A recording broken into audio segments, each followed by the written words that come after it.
we've arrived. We're here, everyone. Hello.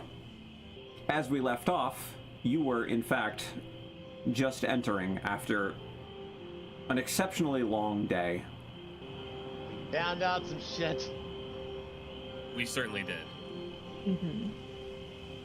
Stepping through as Marcus, walks up to his little home covered in moss. There's a tree growing out of the top of it, and just like a soft kind of pillar of smoke coming out of the chimney, and the lights are already on. He opens the door and gestures for all of you to come in.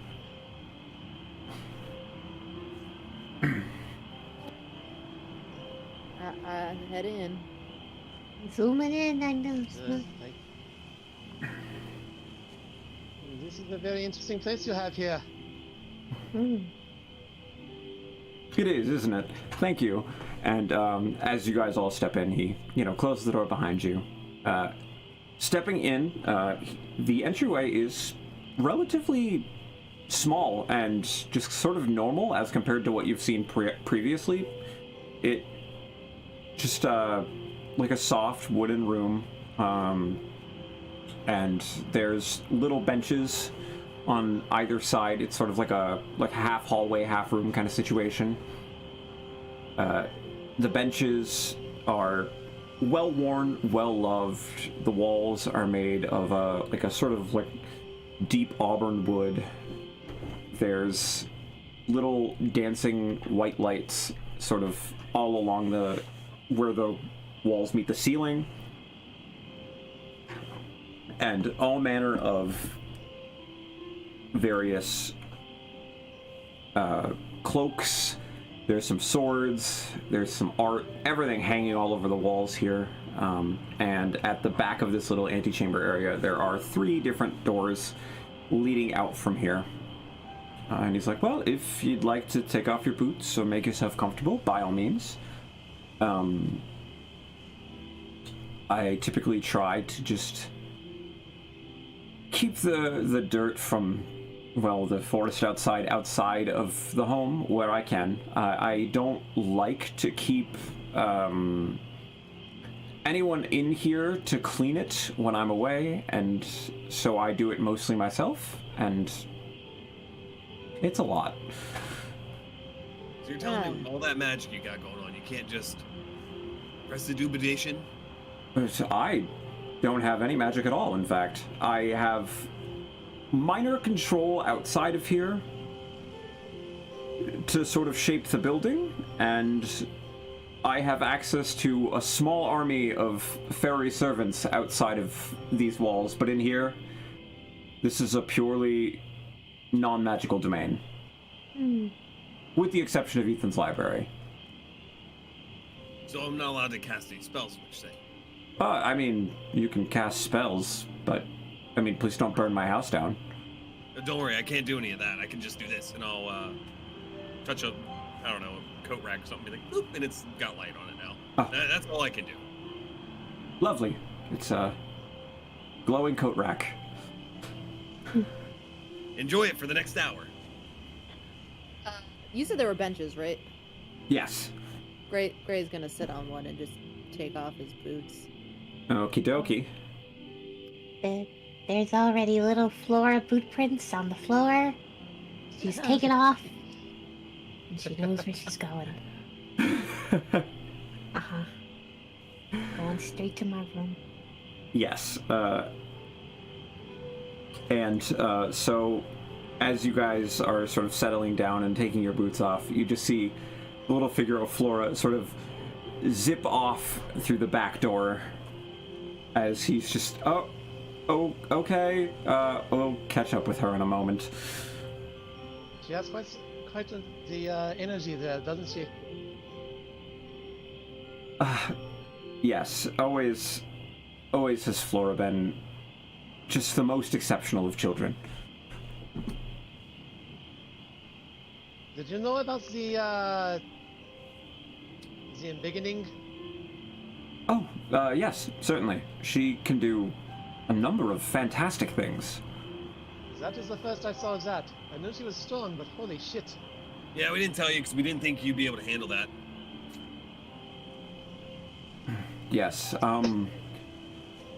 she's more magically inclined than I am, and so while I taught her many things about the sword, she was taught a number of other things from Ethan, as he is significantly more magically inclined. I would say in some ways she does remind me quite a bit of my employer back home.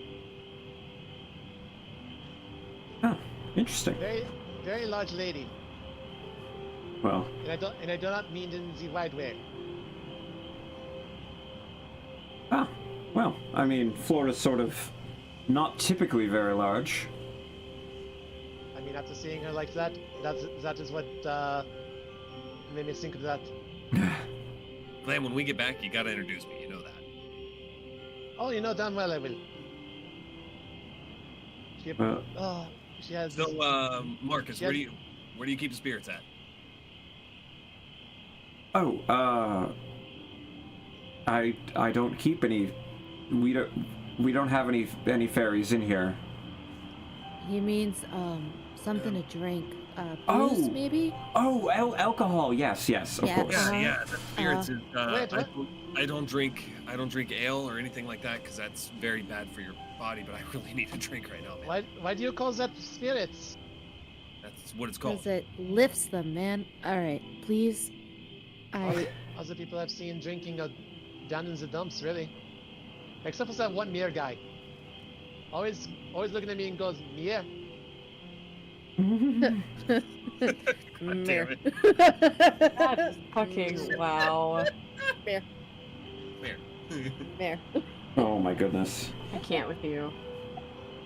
All right. Well, so if you don't mind, follow me right this way. We'll stop by the kitchens and then we'll make our way over to where Miss Flora is most likely at.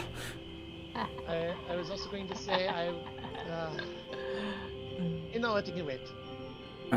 So he opens the door to the right, and stepping through, it is just another soft wooden home room. There are a number of just very plush chairs sort of seated around the room, and you can see even here there are a number of signs of adults living here, as well as those tiny signs of Flora. There's a little chair just to the side of a much larger chair with a stack of books to it, and by the fireplace there's another small chair, and that one matches a much more plain chair.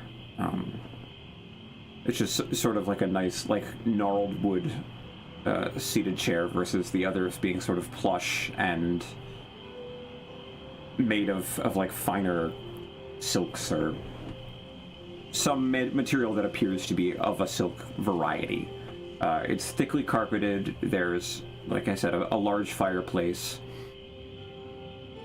It's like, here's just sort of I guess like a reading, resting area. I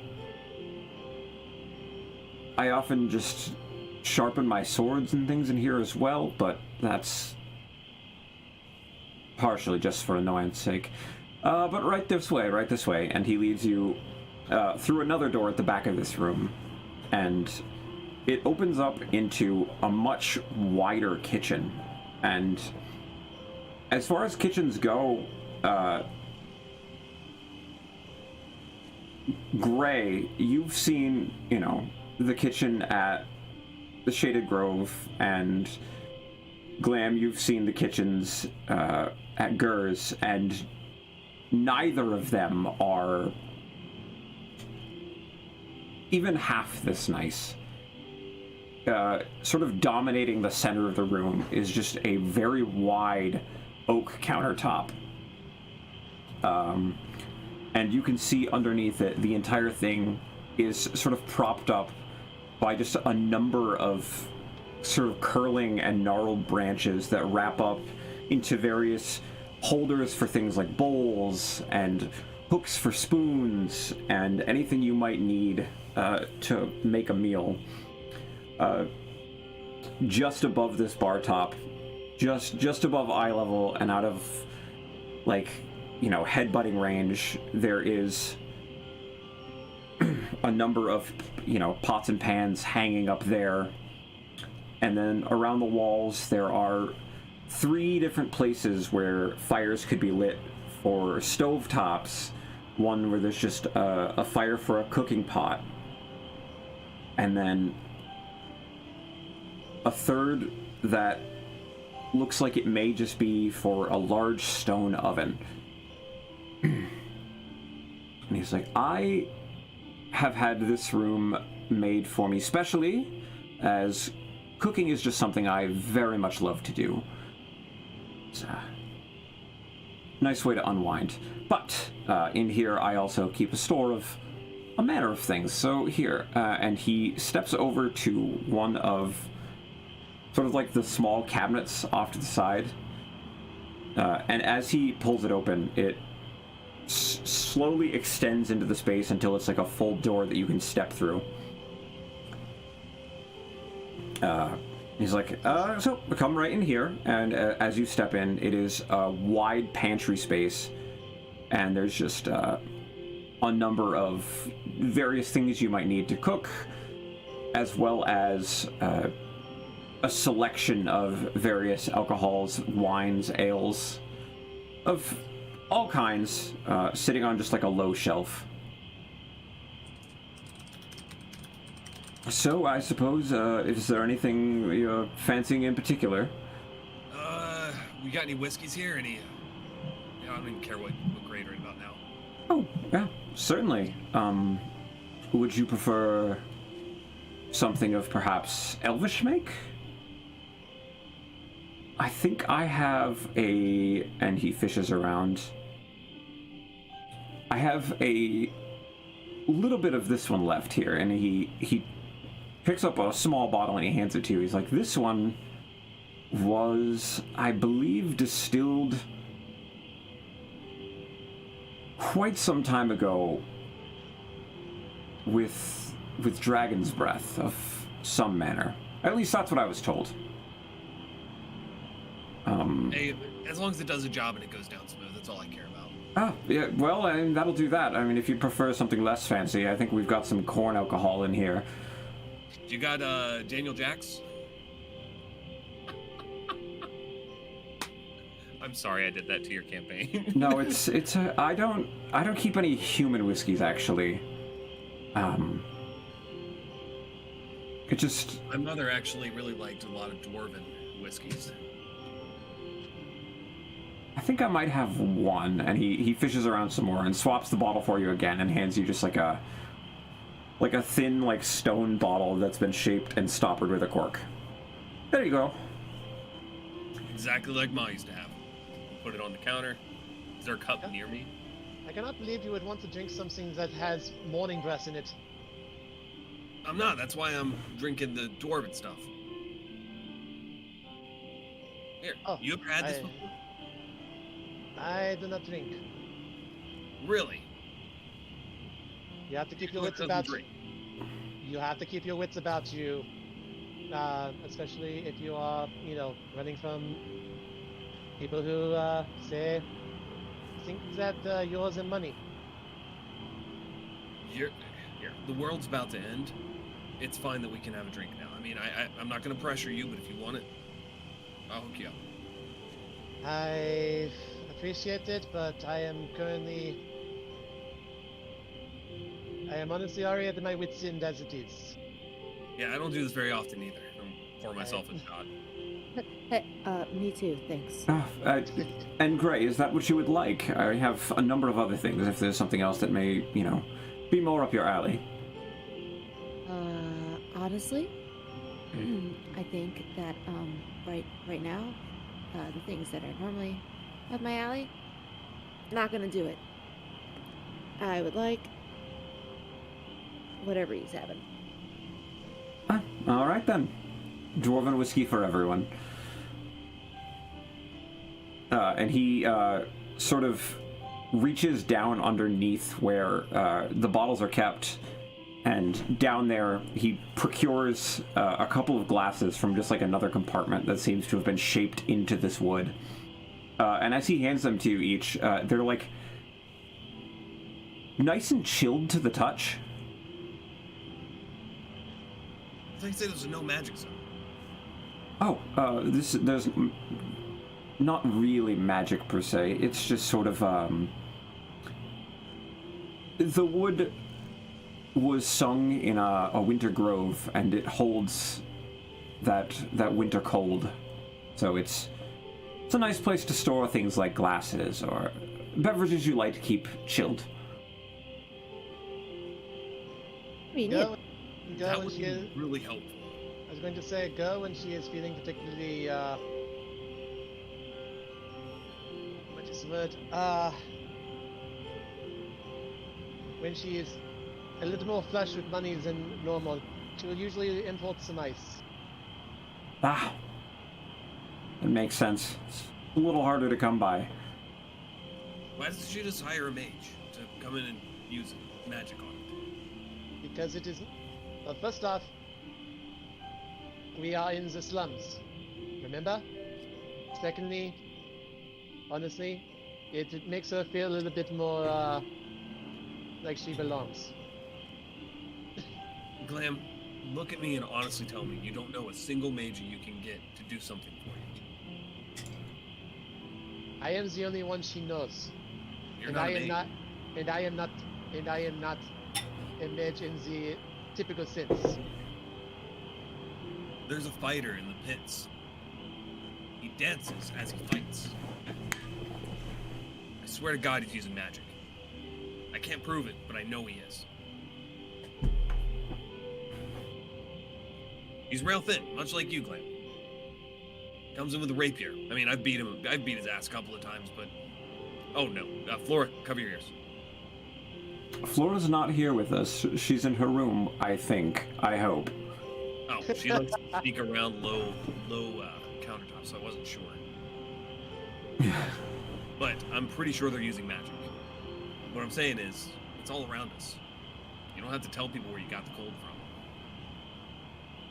I mean, honestly, I think I'm actually capable of cooling things off now.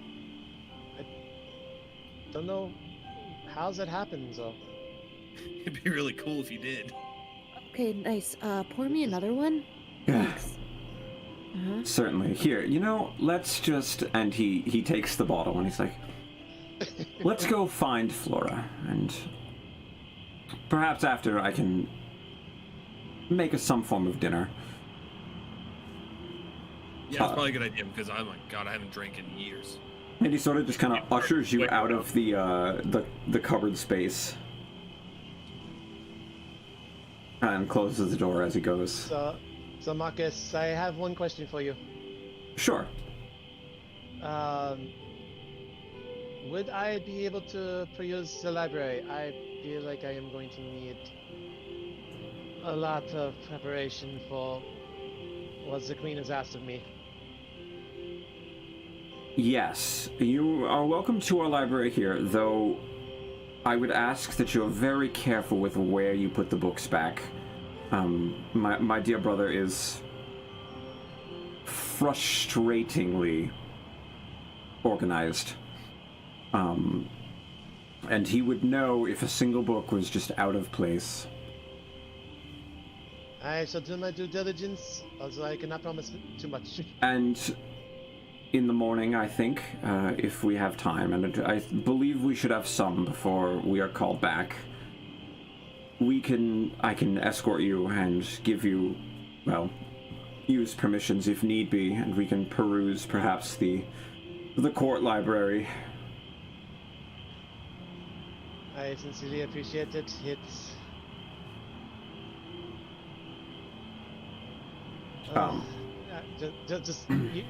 Marcus will see Glam just like shudder, trying to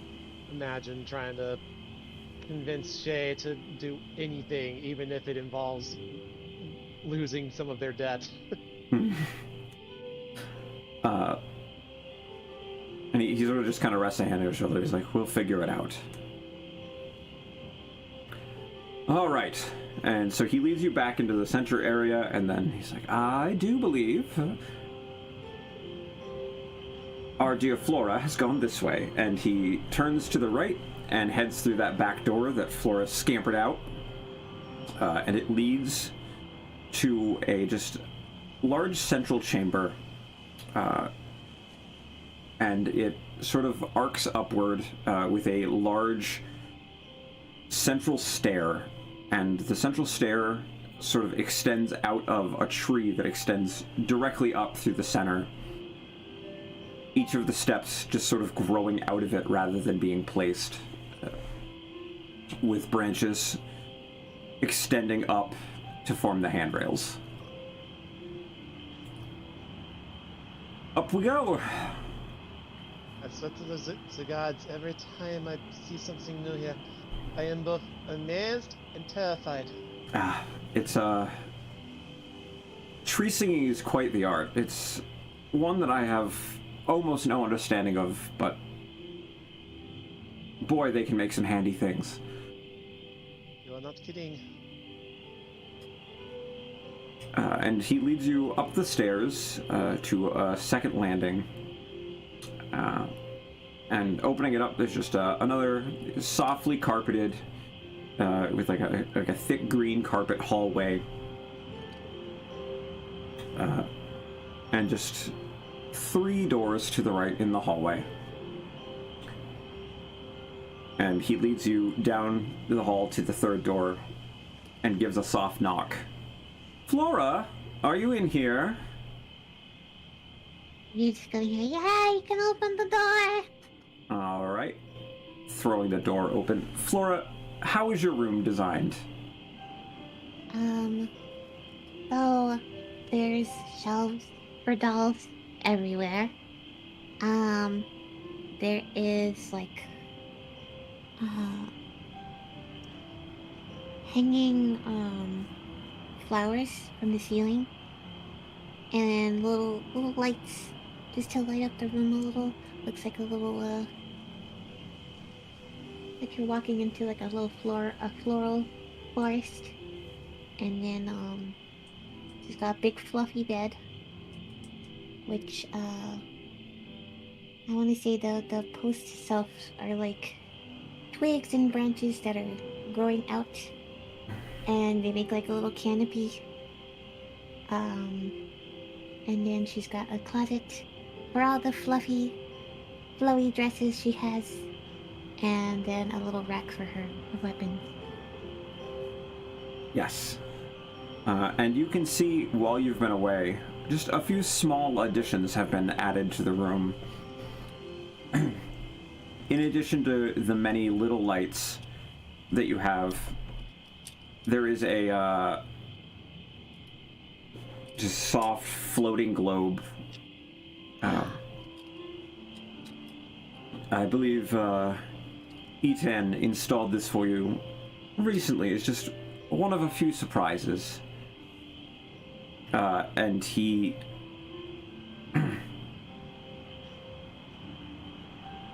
he whispers, and then he whispers it to you so you can say it. Just Illum. And as he says it, the light slowly and softly starts to pulse with these just like faint little blue motes of light that sort of float around the globe.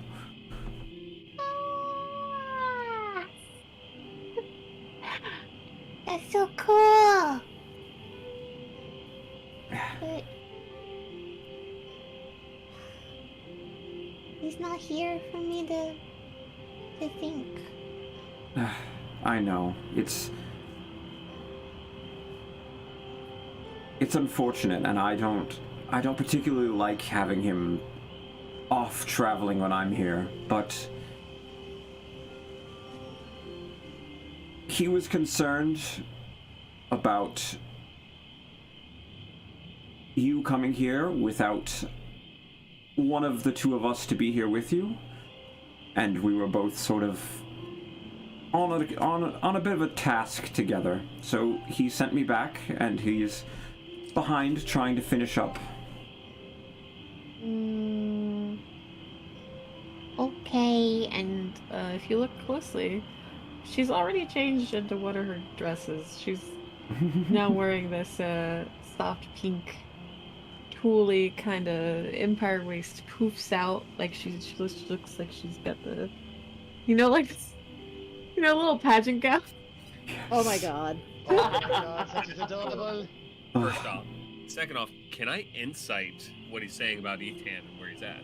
Yeah, feel free to insight, by all means. While he's inciting, that's can right. I grabby hands at the alcohol? Sure. You could have grabbed that a while ago. Like, Zazel has not drank in a while. He's kind of a lightweight, so he's feeling it. And that tracks, because I rolled a 4, so no, I don't notice anything off. Yeah, I mean, Mess with me and say I did find something off. he seems entirely focused on just hanging on Flora's every little action, ready to be there to provide anything she might need. And as he's saying this, he's like, "Oh, my dear, you're just the cutest thing in the world." And he leans down and boops you on the nose. He's like, well, especially after today, I had a gift for you as well. It's in my room. I'll be right back. And he steps out very quick. Can Glam sneakily shrink in, like, pick up one of the dresses, one of Flora's dresses, and just kind of cast mirror image to see what it looks like with. Good. What was that? I'm trying to try on one of my gowns. I'm not going to try it on. I just wanted to see what it looks like. Yeah, that's not gonna fit you either. I'm watching you. She's a child of a small. And literally, you're looking at chibi Glam right there. I hate all of this. Just a chibi Glam in a tiny little powder pink gown. Ramble, I love this. Please draw it.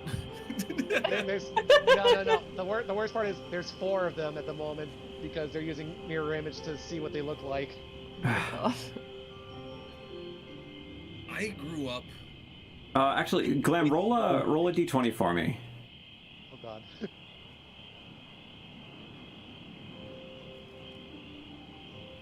11. An 11. It's strange. As you at first, the first little mirror is in powder pink, and then the other 3, it's a blue and a green, and a soft yellow gown in place of it. Just going to look at the other images and be like, "You look fabulous." How did you do that? I have absolutely no idea, No. but I like it. And a moment later, Marcus steps back in and just kind of looks down at that like, "All right, then." And he's got a relatively good-sized bundle. It's probably a box that's close to Flora-sized in his arms, and he sets it down. And he's like, I did the best I could to make it beautiful for you. And it's the box is made entirely of like a solid wood, and there's just little clasps on the side. Okay. I'm gonna open the box.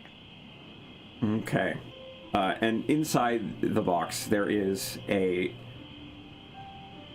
set of armor, and it appears to be of woven wood, and those plates that you're all too familiar with to match Marcus's. He's like, "It doesn't quite shift like mine, but it should be able to shift when you change shapes, and it should offer you a little more protection on the road, especially now that you are on the road. My mischievous little flower." That is so cool. That's so cool.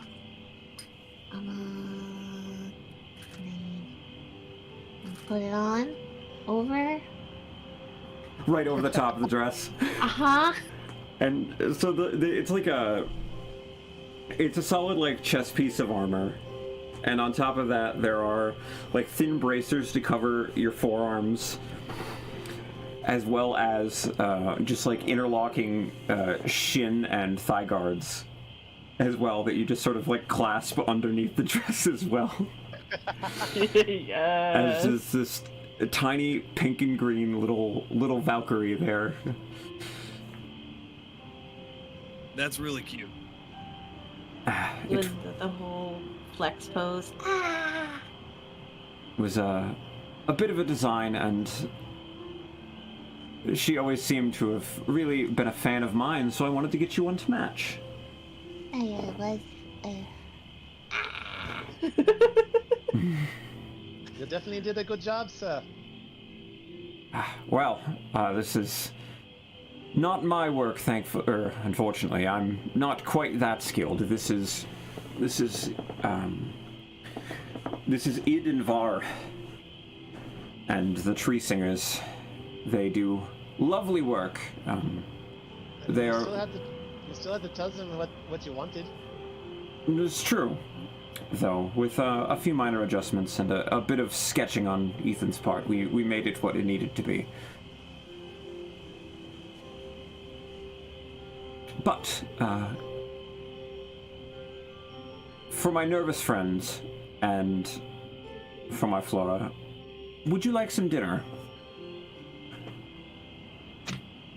Zazel's like leaned up against the side of the door now. I think that'll be a good idea. Where'd the bottle go? You're just gonna see Gray take a swig out of the bottle and then just loop arms with Zazel. I got you, buddy. It's okay. You're still sharing that. You're not taking the whole thing. Get some food in me. I'll perk up a little bit, and we can Okay. I don't know. We can box or something. That'd be fun. Nope, not boxing you. I'll die. And dinner would be great. Okay. See, this is why I do not drink. I'm a bartender, so Right am this I? way, everyone.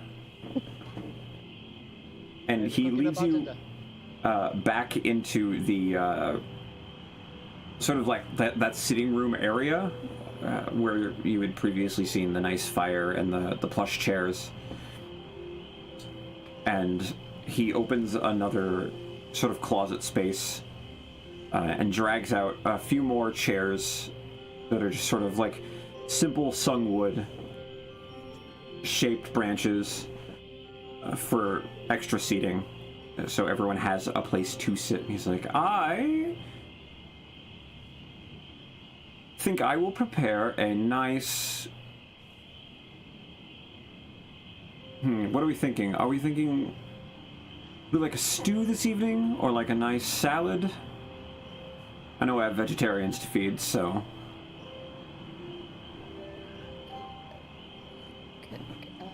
yeah, a vegetable stew maybe would be good. We could do a vegetable stew, certainly. Yeah, that'd be nice. I would like that. Is it always this quiet out here? In here? For the most No, part. like in this area in general. The court? This is your house, man. Well, I mean, my house is quiet, yes. I've intentionally had it made that way. It's bothersome. I like hearing people above or beside me. That's what I'm used to. Well... It used to be a bit more full with Flora and when Ethan is around, though he does tend to prefer his quiet and solitude. But no, we don't. We intentionally separated ourselves just a bit from the rest of the courts to get a little more peace and our own little space and privacy. So the dance hall, it's definitely a bit wild over there. This place is gigantic. I think my house was the size of Flora's room when I grew up. It's Really?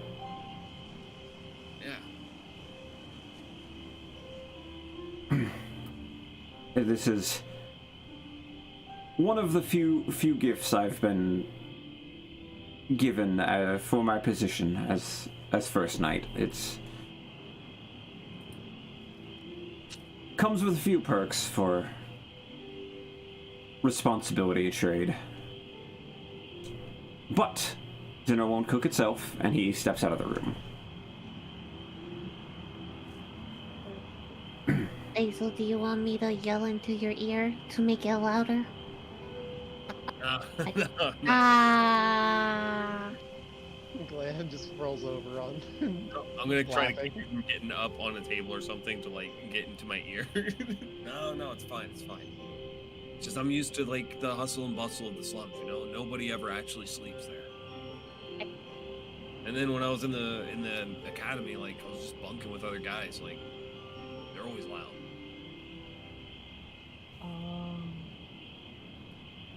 Do you think like when we're done with this, we can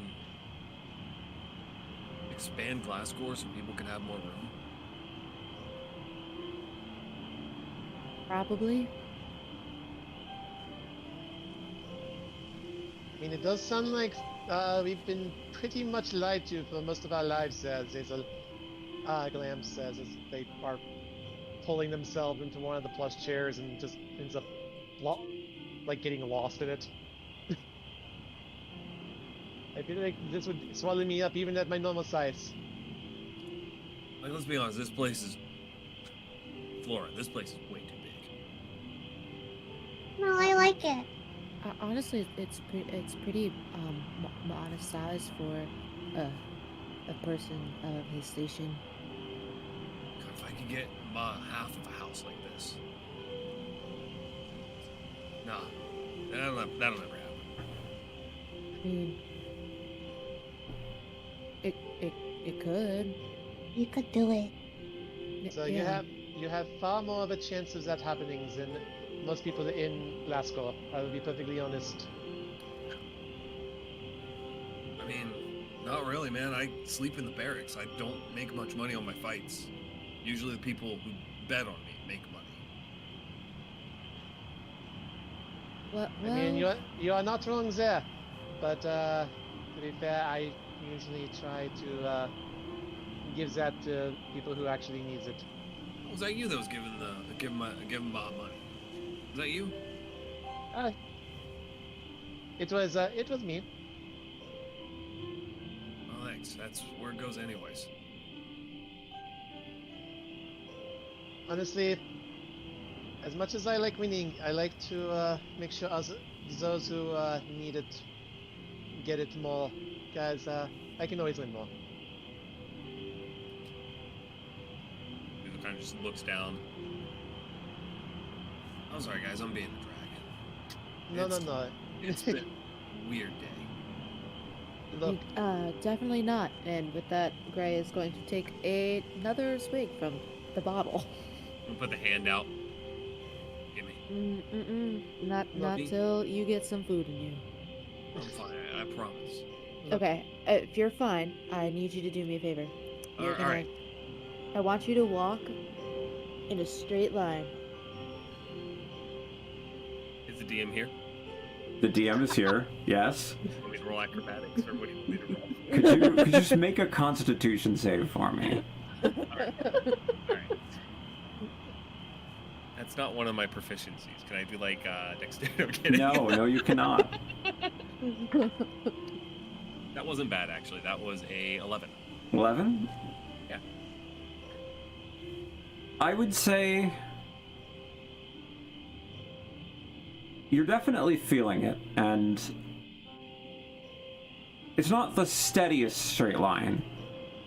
He wobbles in a few places as Zazel makes a little path, mostly straight along the path, or along the road, or whatever. Walks a mostly straight line for you. So I'm gonna look at Gray and be like, see, as straight as I am. Fair Uh, enough. And with that, Gray's gonna pass the bottle over.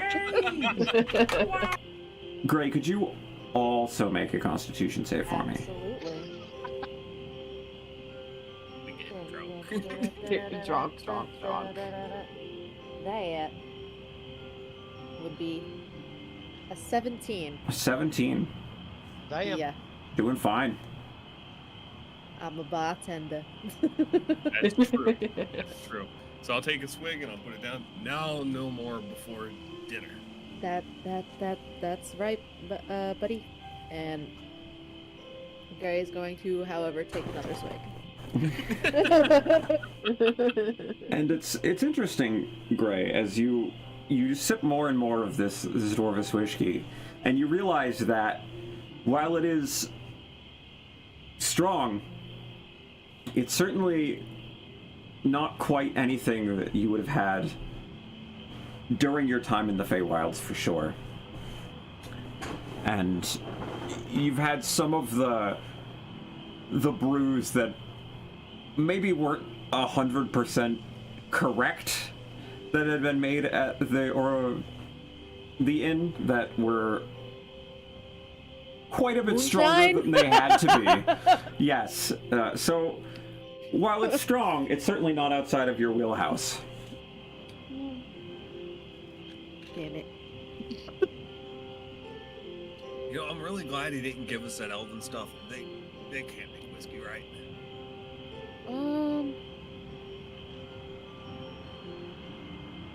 I think I've had one or two that Yep. So, like, every now and then, some rich people from the upper crust will go down into the pits and they'll hire a fighter, right? Mhm. Come up and fight in their luxurious manners. That's where you make the real money. Oh, you fight like for the upper I have never crust? been invited to do that yet. But Mm, McCarthy, old guy, I love him. Old veteran of the military. He's probably gonna be fighting in this war, most likely. He's not that old. He's only upper 30s. He snuck me some elven wine. They put berries in their whiskey, or not wine. Sorry, whiskey. They put berries in their whiskey. It ruins the whole flavor. That Oh, sounds but, more like that sounds more like a wines than a whiskey. Perfectly honest. That's what I told him, but he told me it was a whiskey. I don't know. wow, it sounds like it could be good to me. I will freely admit, I have tried to drink.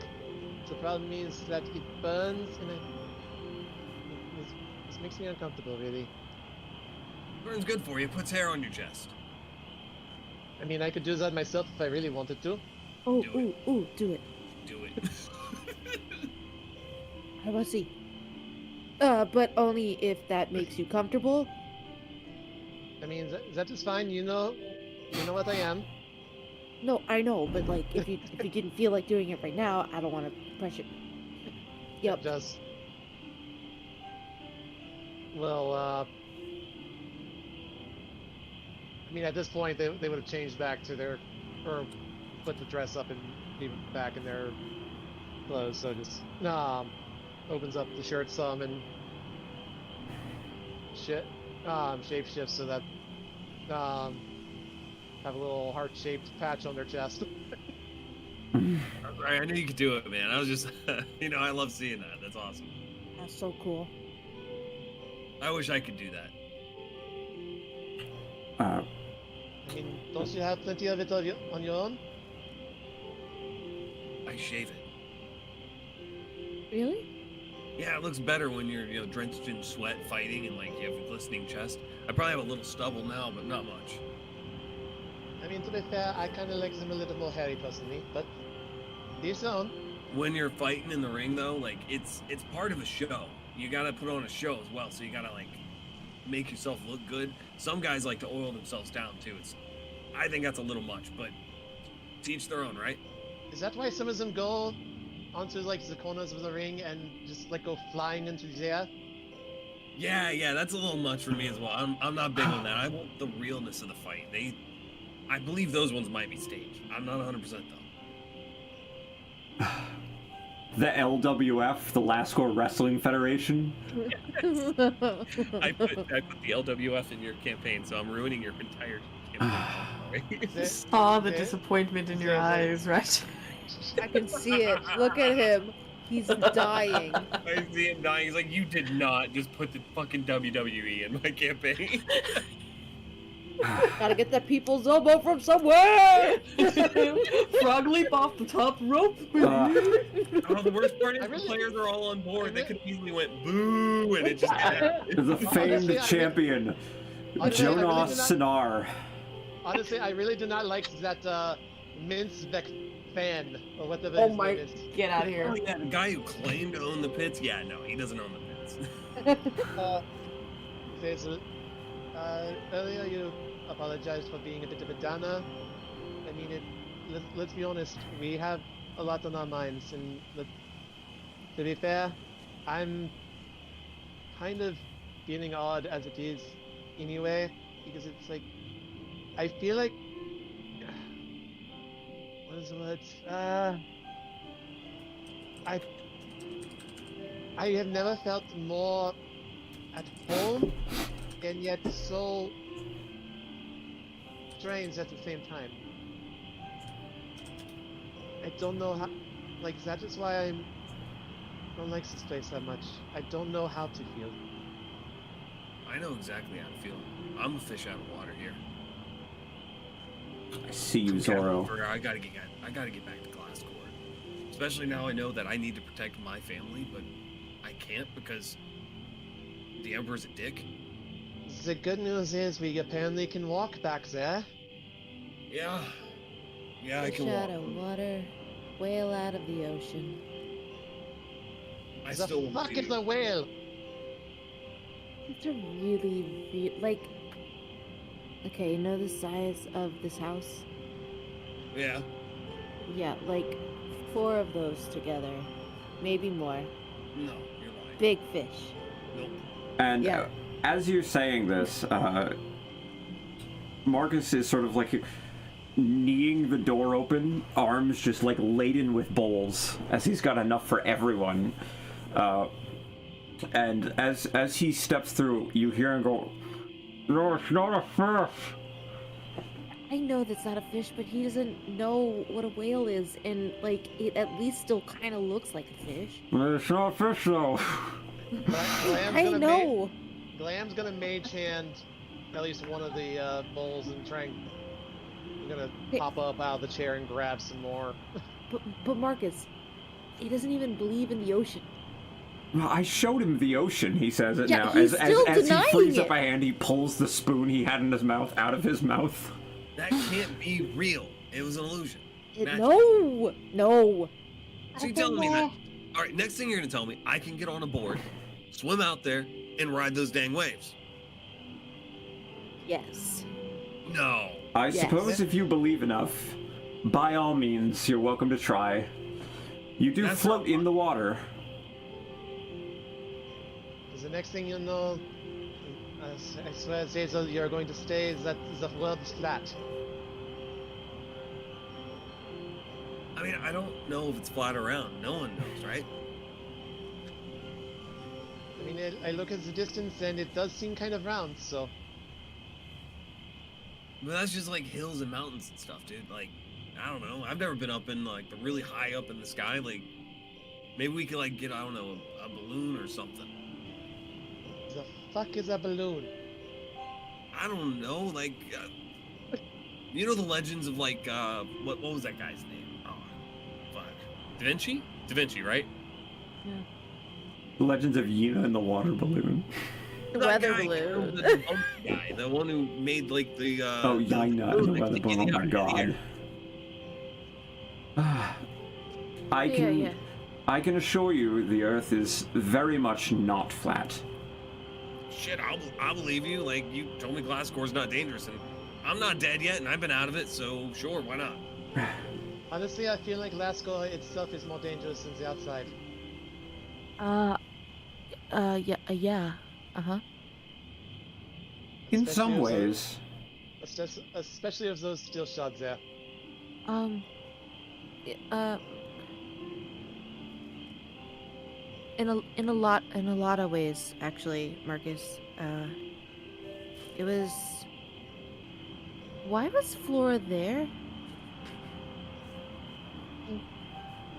Because Flora needed a place where a friendly pair of eyes could watch over her, and a friendly pair of eyes runs the Fluttering Daisy, and that friendly pair of eyes was paid very, very well to ensure that Flora would remain safe. Is that the guy that tried to feed me vegetables? Yes. I think you need a refund because that guy let her buy fireworks. No. He didn't know where I was going outside. Yeah, that pair of eyes was not very good now, was it, Flora?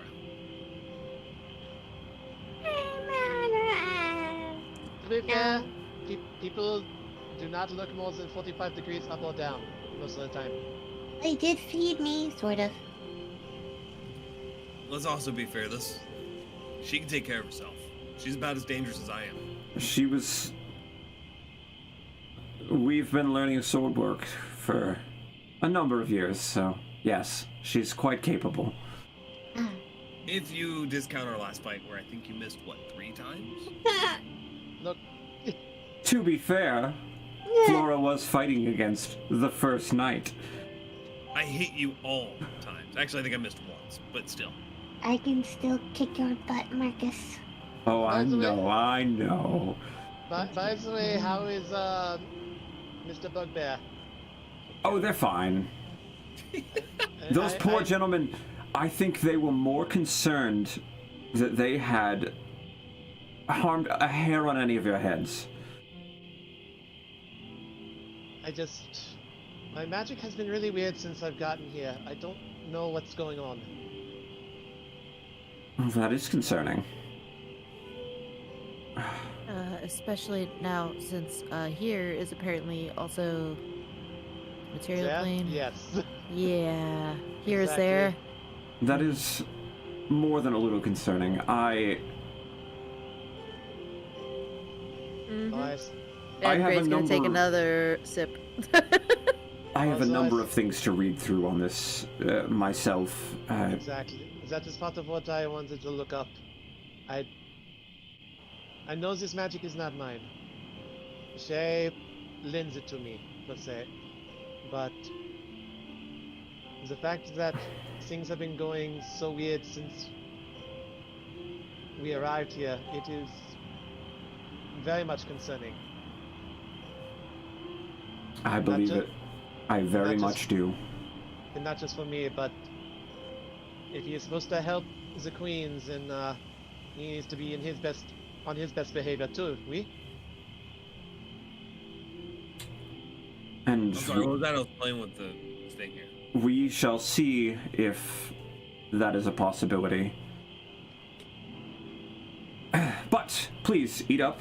I've made a lovely vegetable stew, and for you, Flora, I've made you vegetable stew. Please at least try it.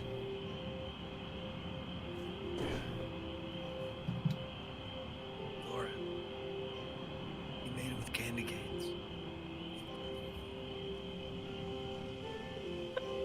You're going to have to do better than that. Candy canes and jawbreakers, and then the soup is made of like, you know what you get butterflies to eat? Sugar water. I promise that's what it's made out of. Isn't that right, Glam? Don't look at me to try and back this one up. I don't. That is far out of. Like, I can bullshit, but that is a bit much. All right, fine. Let's be real. Glam, you can make it taste sweet. You can make it taste like cake. That's what I'm I getting at, Glam. Listen, mean, I can do that, yes. listen. But she refused to eat. She refused to eat Gray's stew earlier, so that is why I'm just gonna like. I'm gonna level with you, Ken. I used to be like you, but one thing I never did as a kid, I never drank a cake. Have you ever drank a cake? No, and I won't start today because that is not cake. Marcus wouldn't lie to me and No, we're not lying. We're not lying. It's vegetable soup, all right? It's vegetable soup. Oh, it is. It's a vegetable stew, and I'm just asking you to try it, Flora. I made it with love. And he sits down before you and holds the soup out. I see you're trying the sweet parent. I'm gonna try the parent idea here. Glam, make it taste like cake. So, here's the thing. I know you made it with love. However, Gray also made me soup the other time, and they said if I didn't want to have it, I didn't need to have it, and I respected it, so I didn't have it. And it would be unfair if I ate your stew, because I care for Gray too, and I need theirs. So I will eat my cookie. Flora, Uh-huh. you can just eat the next time I make stew. It's okay. I No, I understand. don't want to. You- No, that's signing up for more than I bargained. You clever little devil. What have they been teaching you? Ass. That's I in don't. character, by the way. Oh, goodness. Oh, it is in character. Yeah, because she heard that. Oh, my goodness. And I just start laughing. And he can't even, he tries his absolute best to not crack a smile. And he's like, well, fine, more stew for me. And he Aw. pulls a little bag out, and then he's like, here, take something you enjoy. And he holds out a little satchel for you, and inside it is just a number of baked goods. I will take 2 cupcakes, and that will be my dinner. Thank you very much. You are very welcome, little one. Well, look at Marcus and speak in Orcish. That's gonna fulfill all her nutritional needs, everything. And he replies in slightly accented Orcish, but yeah, don't worry. It's very, very carefully made. I don't make any of the pastries for her. Those are made by a team of exceptionally skilled fairies. Oh, I was gonna say you gotta teach Gray how to do that because this is hard. She's growing, she needs her nutrition. She can't just have sweets. She's growing about 5 inches, and that's about it. Is there a way for me to try and decipher what was said? Like, obviously, I'm not going to get it because I don't know Orcish, but You I just can assumed you knew Orcish. you can make an intelligence check to see how much of it you can try and decipher. okay. I mean, based on just sort of hearing some of it in the past. Ooh, 12. Meanwhile, 12? You remember that it's a language that you've heard him speak before, but very infrequently and not enough where you have a feel for it. Glam, meanwhile, and Sylvan is just like, speak English, motherfuckers. Is that you know, I don't think I'm done learning languages yet, Marcus. I don't remember that one very well. Let's play a game of all the languages that we know. Because I know Okay. another one. One I don't think any of you speak. Honestly, I will say this, I know about 1, and that is it. I'll go last. I will speak in Celestial to Marcus. I bet you do not understand what I am saying. The number 5, tell me.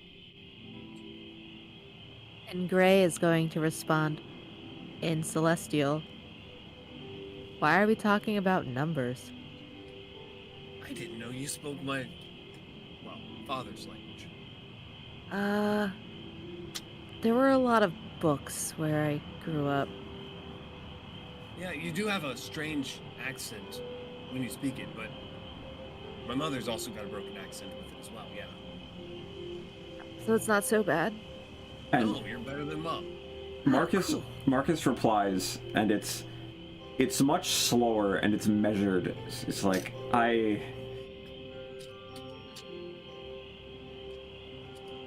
the language of the upper beings is one I learned for diplomatic reasons and gets used very infrequently.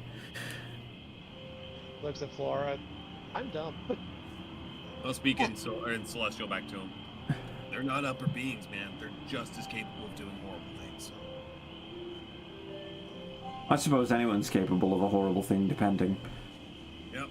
I'll speak back to Common. That's why I prefer to speak my mom's tongue. Fair enough. I picked up Orc, though, from a dude that I used to bunk with. Great guy. Very strong. I know a number of orc fellows. Great people. They're honest. You know exactly where you stand with them. Well, I mean, I wouldn't want to stereotype.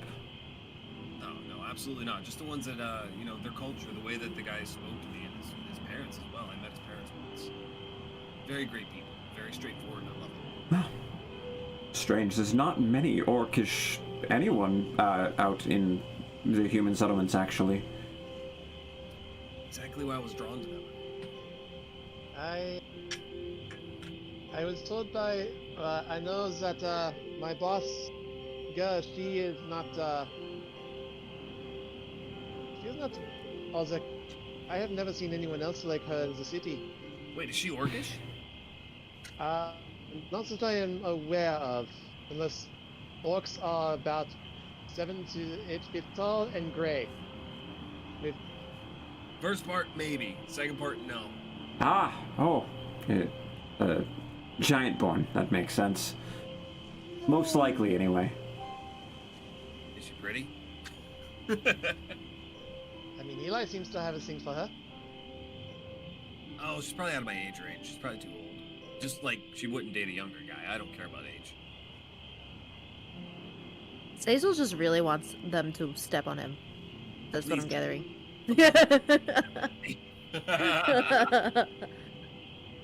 To be fair, she could probably step on you quite a lot. She is both the bartender and the bouncer. I'm pretty sure that was out of character on Ramble's side. B, I Yeah, love it actually was. in character. I love her actually in character. I'm sorry, that was. Glam broke the fourth wall for that one, okay? No. I love because Ramble doesn't change her voice that much when it comes to speaking to as Gray, so I love that was actually in character. That's Yep. hilarious. Hey man, all I know is like, if I need to rely on one person to watch my back for the rest of my life, I want them to be able to carry their weight. You know what I'm saying? I just want someone who will not betray me, that is all. Or that I won't betray. But it gets weird, okay? I would just advise, Zazel, that perhaps you're careful which strong women around here, or strong men, or strong anyone you prefer, you speak with. Some of these folk are rather willful. Oh, you mean in the Feywilds, right? Oh, yes. You're talking about the Winter Court. Oh my god, she was beautiful, by the way. Oh my. No. Oh, obviously. She's like a god, and I'm like an ant, so that I understand that one. But like, come on. And she's... With that, Gray's gonna just take another sip of his drink.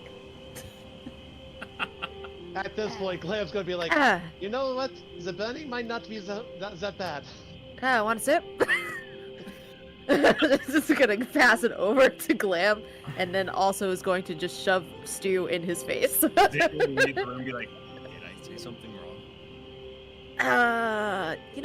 Just maybe. And I'm just gonna eat more soup. Marcus, did I say something wrong? No, well... She's a very interesting case, and I don't believe interested in you or anyone anymore, I don't believe. But she's strong. Quite. I admire that, but Oh yes, I am pretty sure she could lift you above her head and then toss you into a tree. Volcano. you're not really not selling it, you know? That's all I'm gonna say is you're not selling. No. I am saying I am sure she could. The problem is that you will not survive. Yeah, no, that's like I said. I understand, but I'm just saying. She's gorgeous. She's strong. Definitely Zazel's type, but not something I'm gonna pursue, obviously. Because again, God versus ant. Why did you refer to yourself in the third person? I think I've been around you a little too long. Well, goodness. Stew is delicious, by the way. Marcus, you're You're not You wrong live here. there. I do live here, yes. This is my house.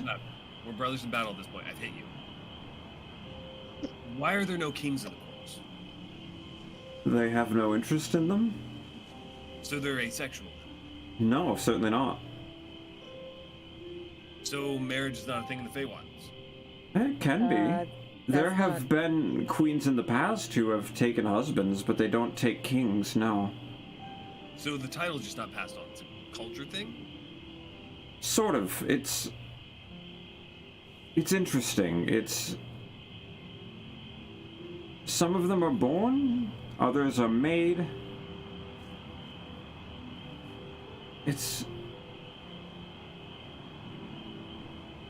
But I believe, and I...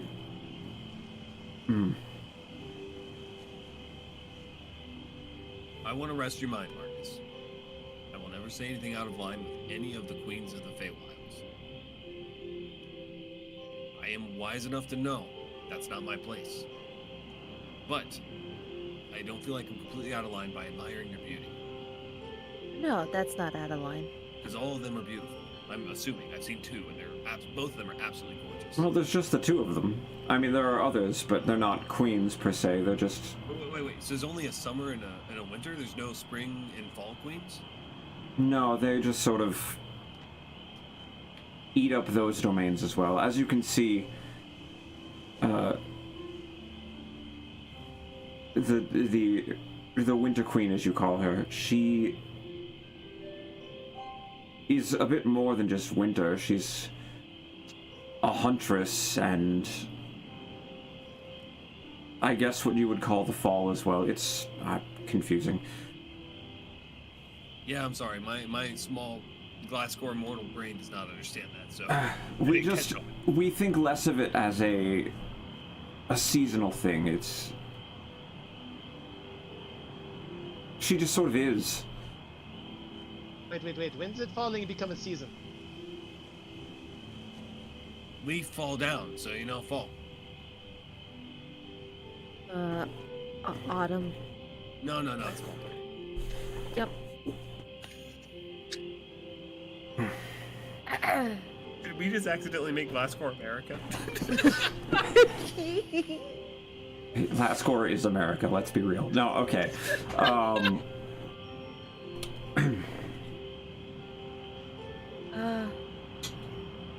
I do, Marcus, have a question. Now that the realms have merged, yay. Yeah. I'm gonna get out and go pee. AKA, I'm gonna go pee. Be right back. Don't go in the corner, Zazel. Do we think that the places have sort of fallen, in like the general vicinity of where things used to be? Or is getting to the Starlight Grove now gonna be like? I wish I had a better answer Impossible. for you, because I truly am not sure. I believe that that is something Torella is looking into, and I will see about asking some folks that I know as well. Hey.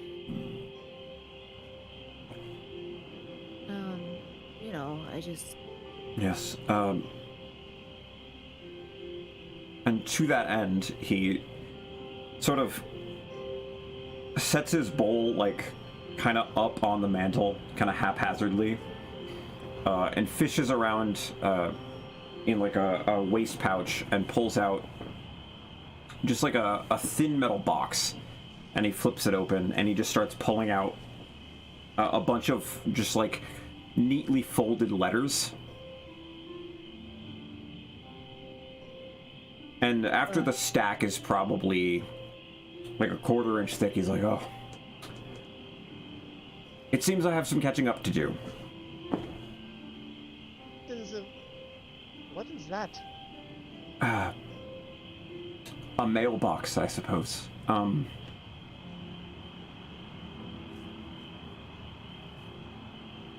Quite a while ago, I was running into a bit of a problem where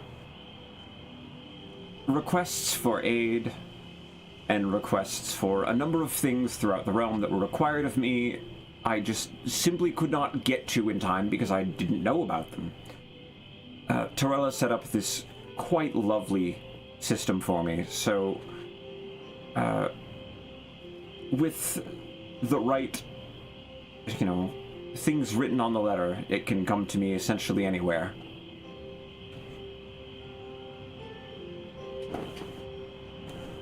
Well, that is quite interesting. Does it only work one way? Sits back down. Yes, presently it does. Zazel, you didn't go in the corner, did you? Oh, we're not supposed to just go on the... No, I went outside. We do have a place where you can use the rest. I guess I didn't show you that on the tour. It does exist. In the room with the spiral stairs, if you just walk past the spiral stairs, there's a room in the back. Oh, okay. I'm sorry, I watered your plants.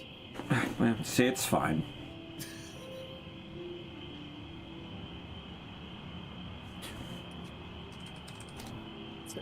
So why did me asking about that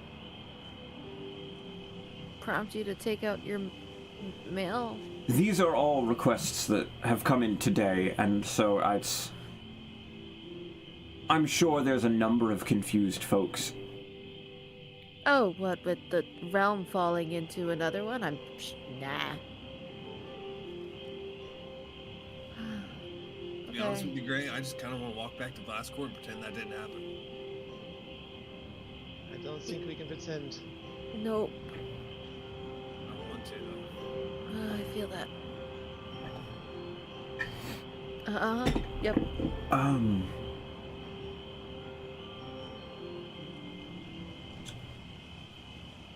Do you think that if I were to find the right object, you can picture your family, correct, Gray? I mean, yeah. And I know it's been a while, but yeah. they should be there, correct? Well, that's the hope, but Okay. no one's heard from them in a year. Well, here, let me go look real quick. And he sets the big stack of letters down, and he heads out of the room back the way you guys came in. And he's like, I'll be back, and just heads out of the room. How's this cupcakes, Flora? Flora said she was eating cupcakes while she would BRB. Oh, okay. Zazel was going to try to eat them. Ray is going to slap Zazel's hand. I'm kind of channeling my inner dad, where if my kid gets something, I try to get a little bit of it, and dad tax, as I like to call it. Flora also slaps your hand. Mage Game slaps you upside the head. I'm going to look over at Glenn and be like, I like that. It's a joke. It's just a joke. Yep. Ray's just going to slowly push around what's left of the stew in his bowl. Because he's eaten some, but honestly, with everything going on, he's kind of lost his appetite. Right. I'm sure they are fine. So long. I know it is. I'm just really worried with. I was gone, guys, for 5 years, and I didn't know how to get back, and I know they can take care of themselves, but I the idea that no one has heard from them in a year is kind of freaking me out. And now No, with the realms kind of smushing into each other, and I don't even know if I can figure out how to get to my home from here because things might be all wonked or in the wrong place, and Great. Look, I understand what it feels like to worry about someone that you care about. My mother, she is a medic. Not cleric. Medic. For the Glasscore military. She's gonna be on the front lines when the war actually happens. Which I hope it does not. I'm crossing my fingers, but I understand. I want to make sure you've been a year since they've heard anything, not 5 years, okay? Once we wake up tomorrow, I know I'm a bit of a mess tonight. I'm sorry. well, yeah. Morning comes. We're going straight to your family. We're gonna make sure they're okay. Okay. And from the other room, you hear a series of, like, loud bangs. And then just, like, a crashing noise. And a couple of shouts. And then an ah! And a minute later, okay? I think I gotta go. I'm gonna get up. bursting back through the door, Marcus comes in. And you can see he's, like, a little singed in a couple of places. And like one leg is just sort of soaking wet. And he's just sort of beaming like an idiot as he holds up a big stone. He's like, I found it! Ethan's gonna be pissed, isn't he? What is that? This, in theory, I am not a magician, but I'm pretty sure this should let you send a message to your family. Why didn't you send Glam in there? Glam knows magic things. I wouldn't send anyone in there except for myself. I will also- I will also say most of the since we have since before the realms collapsed, I could not, for the life of me, use my ability to look for magic without being blinded and giving myself such a headache. And then I don't know what happened, but I can't do it anymore. Yeah, sure, Glenn, but like you've seen a crystal ball or a sending whatever stone before, right? Like that's what that is, right? Well, I think that's what it is. Well, Glenn, what's your second opinion? You're the How most big is this rock?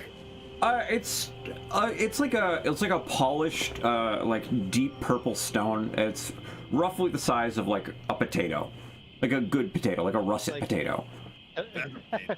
Could I like roll an Arcana to? Yeah, I mean you can make it an Arcana check on it if you'd like.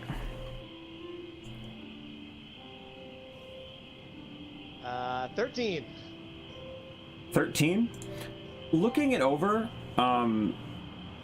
you can see that there is like a relatively intricate like script sort of etched into the face of the stone.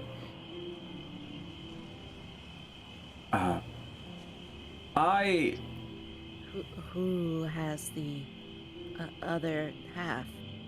There is no other half to this. This is simply a one-way call-out stone, and I think they can reply. Every once in a while I get shouted out via these things. My brother used to use it, I think, back before he had the capacity to just do it himself. But he's very possessive over his things, he says, as he starts patting out his shoulder a little bit, where he's still just kind of like lightly burning. Do we need to clean up in there before he gets back? No, he can clean it up himself. He's a hoarder then. He's not a hoarder. To be fair, most of the more powerful mages do tend to people hold those the things a little too much. I'm gonna insight he's not a hoarder. Okay, go for it. Damn it, I rolled another 4. Alright, never mind. I don't Even with that, you can see that maybe he's a little bit of a hoarder. You collect. drunk ass. But he puts the stone, he hands it to you, and he's like, I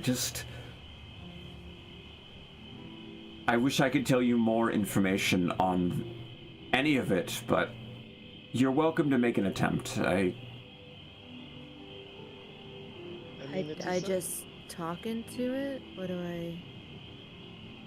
it's worth a shot, isn't it, Gray? Make an Arcana check for me, Gray. Arcana check. I'm not good at those. Wow, Gray, you just became Flora. That was super confusing. Wow. That is an 11. 11? Yeah. You, Plus you, one, baby! you sit there for a second and just kind of like really focusing on it, and you're pretty sure that you can feel almost like that little bit of tethered connection out there, where with the right focus on which individual you want to send it to, you can make it happen.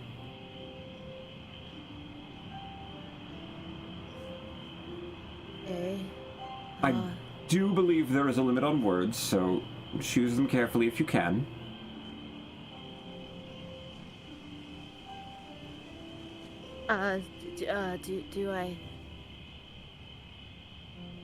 Do I have to... Can you guys just, like, cover your ears? Can I go in it? Gray's just gonna walk into a different room. Sure thing. He gestures it over towards the kitchen area, and you're welcome to step in there. As you know, it's like, you know when you have a phone call and you have to make it in front of a Yeah. whole bunch of people? Gray's getting, yeah, anyway. Gray's going to, hold this purple potato. This fancy purple potato. And who are you casting it to? I am trying to cast it to my mother. Okay.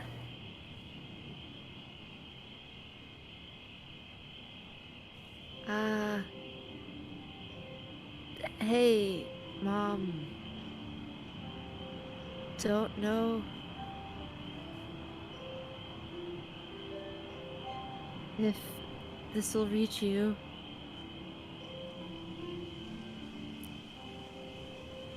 Are you okay? It's Gray. I don't know how many words this thing has. Am I out? That And count? with that, you feel... Oh.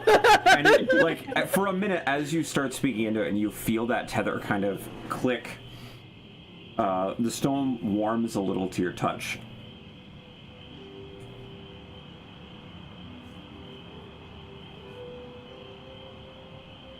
And It's a hot potato, are you saying? Sorry. it's a lukewarm potato. Okay. 30 or so seconds later,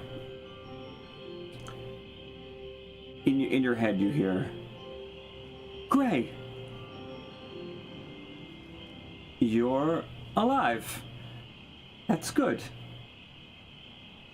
We miss you dearly.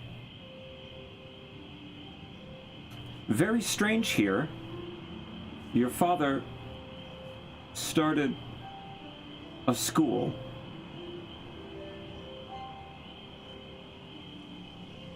And now we're elsewhere. And it cuts off. I'm gonna look at this stone again. See Zazel sipping from the bottle of fucking dwarven whiskey. Does this thing work more than... I'm gonna stick my head through the kitchen door. Yeah. Hey, Can you use this thing multiple times in a row, or? I have no idea. Oh, awesome. And I'm gonna go back into the kitchen, and I'm gonna stare at this stone Do it. Try it again. It's fine. and see if I can make another connection. What's All what right. could happen? It's not like it will explode or anything, right? You should pocket it when we're done. Make another Arcana check. Woohoo! Dice, don't fail me now. Wahaha! Dirty 20. 20. Oh! Yeah, focusing on it, you feel there's definitely enough magic in there for you to send another one as you feel that tether start to refocus in. Yeah. I'm alive. You guys are safe? Why hasn't anybody heard from you in a year? What's going on? Do you know? And with that, once again, it starts cooling. Damn it. I keep forgetting to count the words. Oh man, never give me that object. I will never count. Why are you listening in? Listening in. Oh my god. He Yeah, that's a said good out question. loud. I'm Are really you- here? I stole a bottle. I mean, took it. She gave me a sip. Another 40 or so seconds later, your father says hi. A year? And it sounds like an upward inflection, like a question. We ended up in the mortal world, I think. The Grove and the school, too. And that's where the message cuts. Okay, Mom, not very... That answered nothing.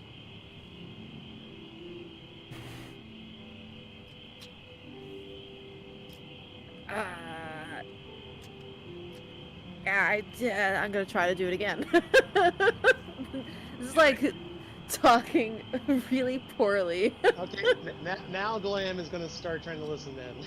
Why many words? Few do job. Can I roll again or no? Yeah, you can make another check. And Glam, if you're gonna try and listen in, you can either Ooh, that's a 3. about 3. Yeah.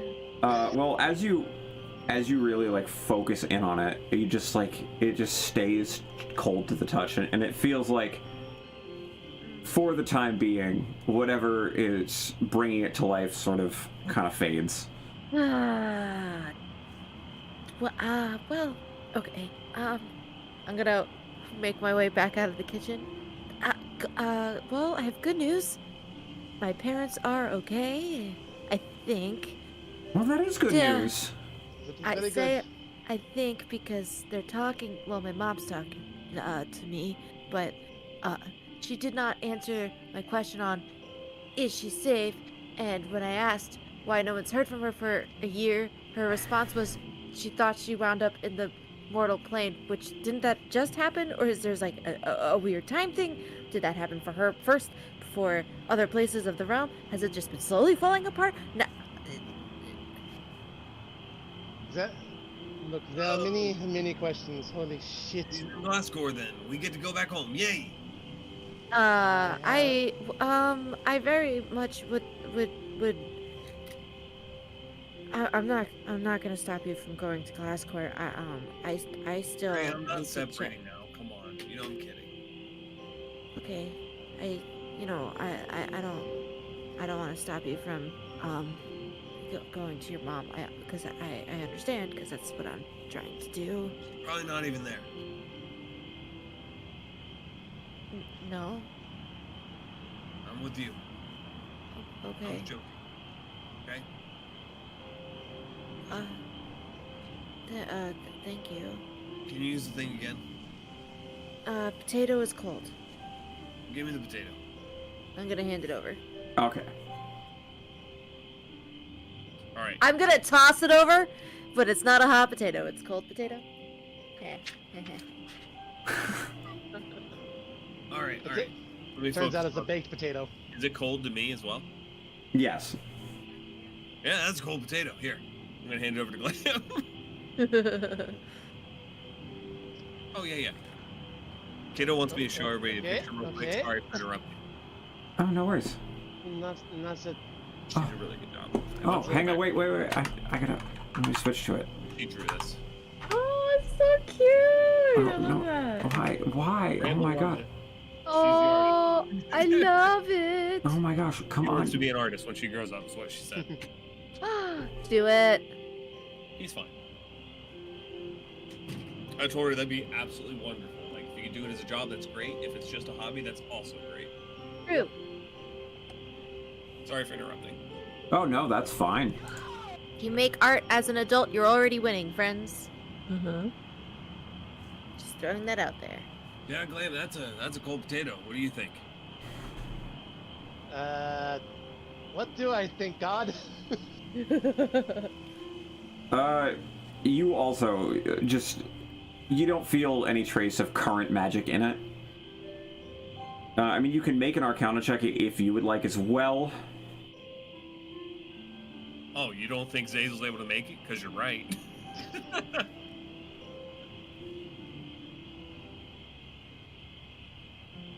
Nope, but Glam's just gonna be like, yeah, I don't know if this thing's working, but I hope you're okay. Some weird stuff is happening. If you and Marcus Rynn leans over and grabs it, and he's like, I think, as he starts like kind of bopping it on his hand, he's like, I think they recharge daily. Can we keep it? Yeah. Marcus, is that possible? No, it's broken. You throw it into the fire. No, there's No. no one to talk to. Look, I'll tell you what. We'll never Wait. ever tell Ethan that we took it. We were robbed. And you can keep it. Sounds great to me. And then he pulls out a tiny dagger and points at all of you. He's like, this is a pact of secrecy. None of you tell him. I'm gonna tell him a fox took it. My lips are, and Gray's gonna do the motion of zipping his lips. I mean, worst case, just tell him I took it, and then he'll just give me that grumpy face with the brow furrowed and whatever. But that's I mean, about to it. be fair, That's fair. I Give am. it to the kid. That's true. Yeah, I think that I- instead, we'll just say, Flora took it. Yeah, Flora took it. Well, I was going to say, if it needs anyone to blame, I am the normal target for this sort of thing. Nope, Flora. She's a kid. You can't be mad at a kid. Look at that face. I prank Look him at all the time. Look at that face. Look at the face. It's true. Look at the face! If I steal Alright. from him, he might set me on fire. If Flora steals from him, he might bake her a cake. This Yeah. is a win-win. Any other items that can just disappear from this shop, you know? Zippers might exist. Like you know, something that'll make me punch harder. I don't know. Maybe something will disappear from his lap. I mean, I'm just saying, Flora might take other things. I'm just saying, I've taken things before. I mean, we were planning on fireworking them if you were here. I think that maybe we don't take anything else from his room, because I almost exploded when I just went in there. But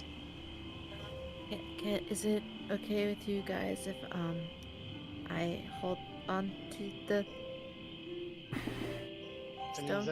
is that Okay. perfectly fine with me? I don't mind Gray, but I want to at least get one message over to the Corvies. Let them know we're alive. Of course, And we of have their course. boys. Speaking of their boys, where are their boys? They're literally sitting at the bar right there. They've just been silent the whole time. Oh, okay.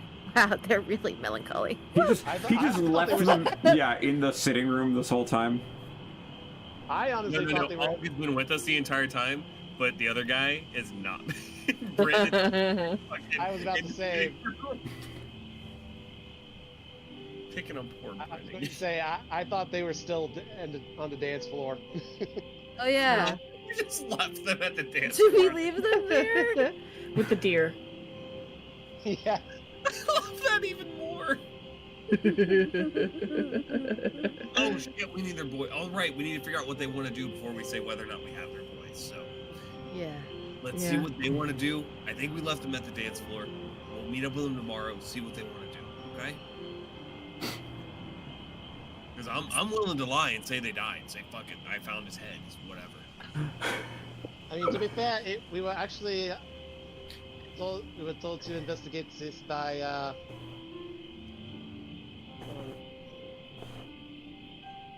don't know what fucking names. Yeah, by the Corbies, but also this was more to the behest of their boss, who, let's be honest, is a bit of a tight ass. Look, I'll be honest. I'm still trying to get in good with the Corvies. Like once we get back, that's Oh my yes, job. no. That we can do. The boss, on the other hand, let's be honest. If the elevator is not up next time we are over there, I may or may not kick him down. Oh, you're talking about the guy they're gonna replace literally within 2 weeks? I mean, The guy who's a they butthole. they could replace him sooner. He may have also been teleported to the Feywilds, and I'll put air quotes on for that.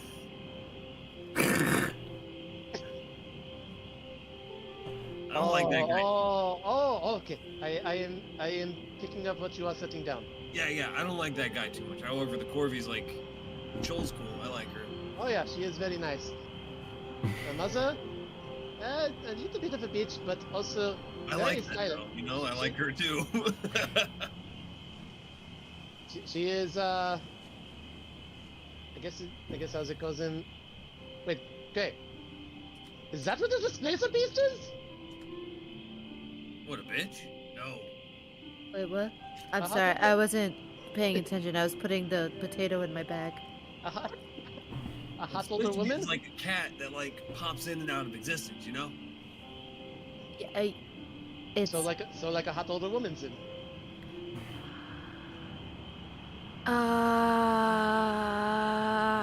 Is don't that have what any we're experience. is that what we're calling older women now that prey on younger men? Displacer beasts? Is I that like that. Oh That's a no, little- displacer beasts don't prey on younger men.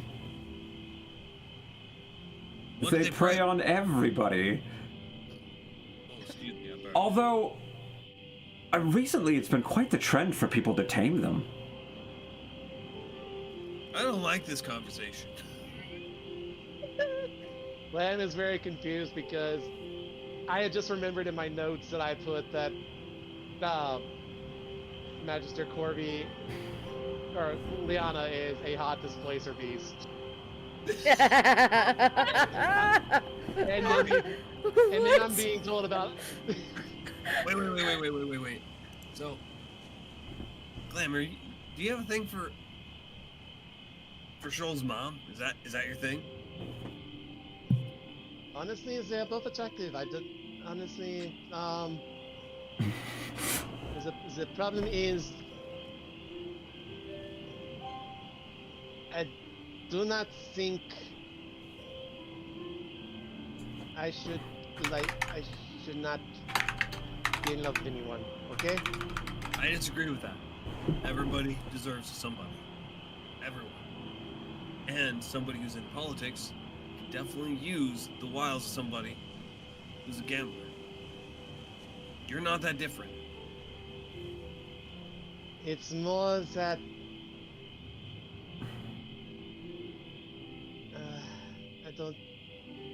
I've already told Gray about some of these. I don't really want to talk about it again.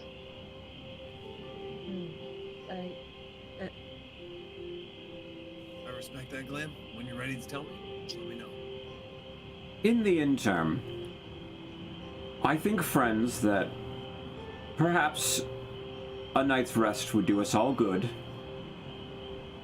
And tomorrow morning, I believe, Glam, you said you wish to see the library. Indeed. I might need to do some reading, or at least look at your like geography section. I don't know. I don't read much. I usually just avoid libraries. And you're the one who tried to accuse me early on about being able to read. I can read. I just don't like it. Nerd. Well, you speak 3 languages. I should hope you can read. Oh, I can't read Orc. I can just speak it. Oh. Look, to be perfectly honest, I prefer art books. As I said earlier, I kind of had this idea for art on cards. Get out of here. Get out of here. Yeah. As much as I hate for you to go to... What were those other rooms you're going to send us to? Is there anything that I would be into? Like the tour? You know what I'm talking about. Maybe. Is there any gyms? Any, like, fighting rings? Anything like that? Oh, a gym or a fighting ring. Yeah. I'll tell you what. First thing tomorrow morning, I'll show you my training room. Alright, I'm down for that. Also, what about a stage? A stage? Well, of course. If there's no fighting ring, then your entertainment has to be somewhere. Well, yeah, we don't... Fighting for sport's not really something that's practiced here. Right. And fighting for sport in Glasscore is also part performance. It doesn't matter how good at throwing a punch you are. No one likes you, you're not getting booked. Well, fair. No, typically the stage we have here is for plays and occasionally music performances that we've managed to find or have hired in, or even just some of our own local talents. Well, time willing, because again, Gray's family's #1 importance. We haven't seen them in a year, but time willing, I would like to see a performance. I mean, to be fair, there's good news on his part, but it would be nice to know where exactly they are. I can see what was going on. I'm inclined to wonder if we'll be seeing performances sort of stagnate a bit whilst things are in a bit of disarray here as well. That's a shame. I believe the arts are the soul of the people. I do as well. But I wanted to be a bard once, but then Shay smacked me upside the head and told me that was stupid. You would have been a great bard. Seriously, you would have made a great bard. I appreciate it. And so he stands and he's like, "Now, if you'll follow me, I have guest quarters arranged for everyone." Sleep would probably be good, yeah. And I'm gonna finish this bottle up. the bottle is empty at this point. It was only like a third full when he gave it to you guys. Oh, it's already empty. What the hell? But he leads you back up and to the 3rd floor. There's another landing, and there's 6 or 7 different doors there, and he's like, all of these are just quarters for guests, so take your pick. Door to me. And Hey, you don't want to just like come in the same room and just have a sleepover? Yeah. You're welcome to do that if you'd like. Actually, I think that would be nice. Honestly, Gray, I'm actually surprised you said that. Like, Marcus leans down. He's like, "Flora, would you like to have a sleepover with your friends?"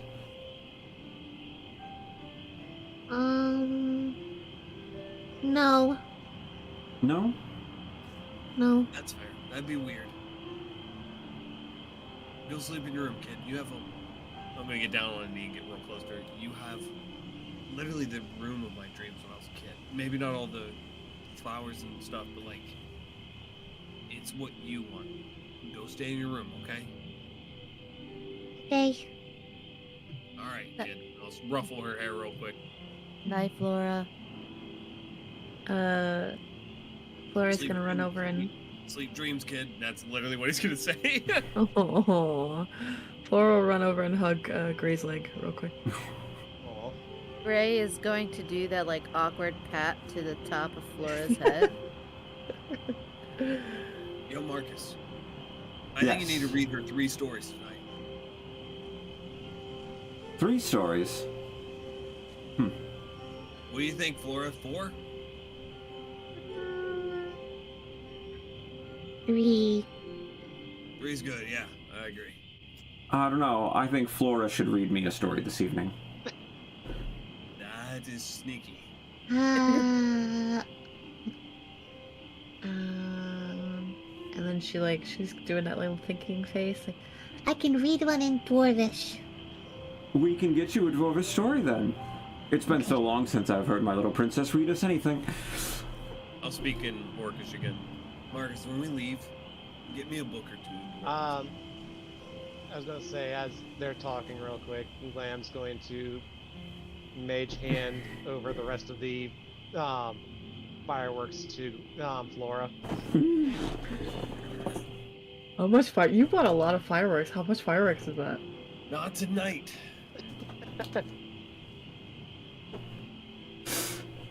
No, it's you take these. You're going to play prank on your other brother, and as for me, I am not to be trusted with these right now. So is that an extra satchel or? I Are we talking? believe so. I think we'd have to go back to that episode to refer, but I'm Yeah. pretty sure. Okay. Because I remember he like I Glam bought a buying lot. like that one. I want that one. I want Yeah, some of those. He got a lot. Yeah. I'm just gonna add one more satchel. That's all I'm gonna do. Perfect. Yeah, I'll speak in Dwarves. Just give me 1 or 2 of those books. I want to make sure she reads. Smart kids, that's important. Absolutely. I think, in fact, I have. Just 1 second. Do you care if I take the bedding out of one of the other rooms and like drag it into this one? Oh, by all means, I'll even help. And he Cool. he opens That's up one of the sad. doors and just sort of like picks up a full bed and just sort of quickly starts pushing it through the door. And like it shouldn't fit through the door, but as it does, it just like sort of warps around the frame to make it through and then through the other door. I wouldn't have guessed not sleeping in comfort. That's so I cool. really could have used that when I was moving my bunk into my tiny little room. Right? Fei Sung Wood. It's truly a marvel. And he gestures, he's like, and Zazel Glam, would you prefer beds, hammocks, pick your poison. Not literal poison, I don't keep any in the house, but you know what I mean.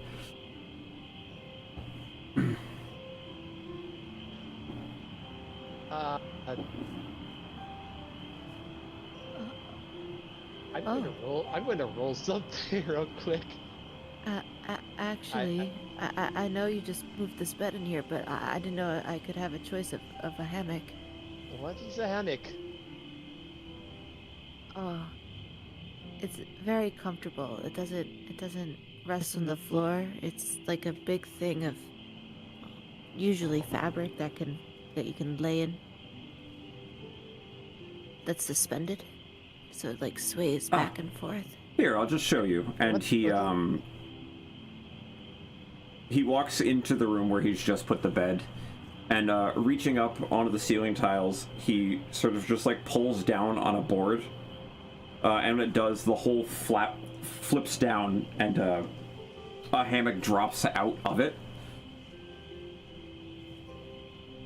That's a really cool party trick. What in the world? They're quite comfortable. You're welcome to sleep in this. I feel like I would be wrapped up in that. But I would give it a try. What is the worst that could happen, right? Yeah, and he's like, so if you'd like to sleep in one of these, Gray, I can happily just move the bed back. I feel really bad. Think nothing of it. He just picks the bed back up and shoves it back through the door. And then when you look back, Zazel's already in the fucking hammock.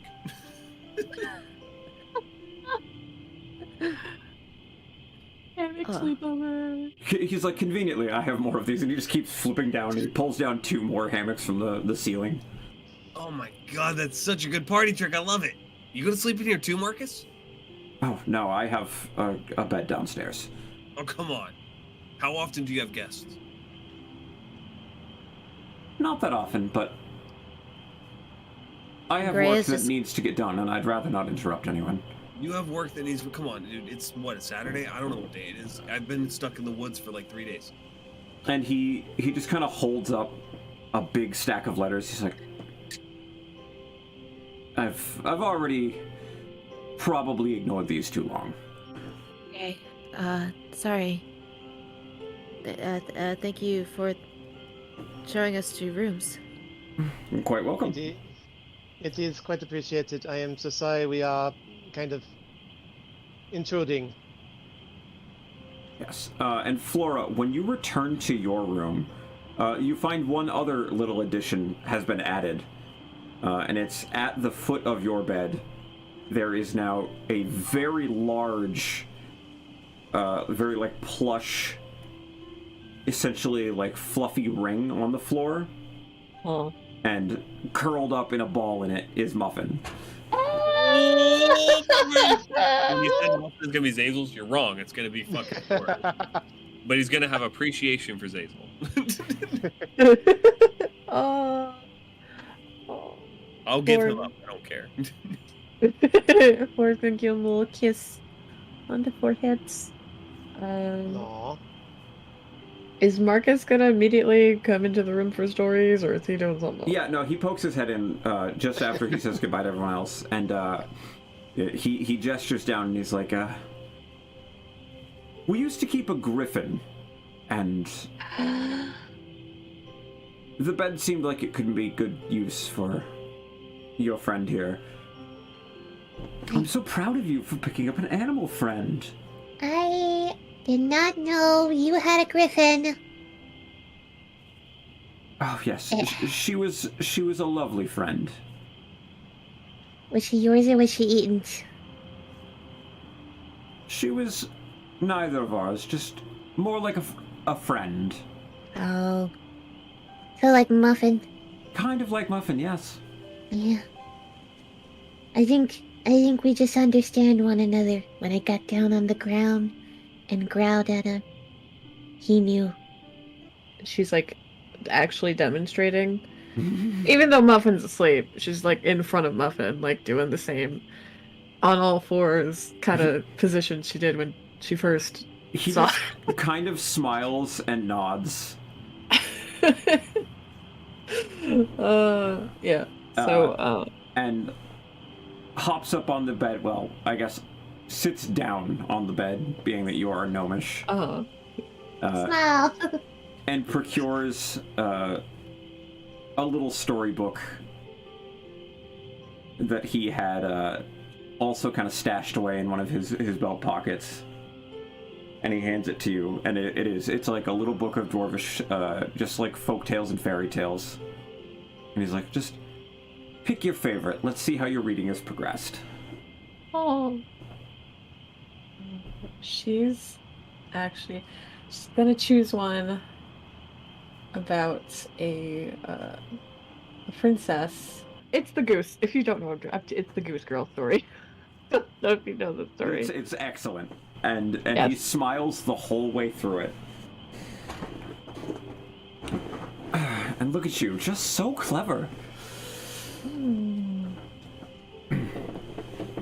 know, though, if I were the princess, I would have beat up the maid. We can't always use violence to solve our problems. Just most of the time. Guess that's the burden of being part of something not more pedestrian. It's true. We can't just fight our way out of everything. There's many important people, and it's why we tried to teach you etiquette, and why someday we'll have to continue those lessons, Flora.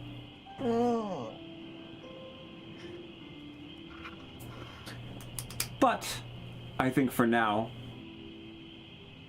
traveling with your friends has been good for you. And I think there's a lot you can learn and grow from this. Ray's really nice. Glam's got good fashion, and Zazel has new words. They're a special bunch, but I think that they're doing a good job. I like them. Yes, and Muffin here. Boy, Muffin does a good job keeping you safe too, I bet. Muffin. I don't know. I think Muffin was just kind of looking for food. It was a bit of a pudge. Well, that's okay too. Yeah.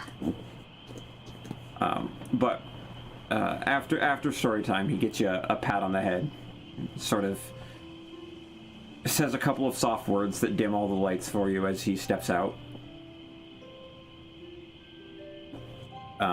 And with that, if you guys don't have anything else, you can take a long rest, which is good.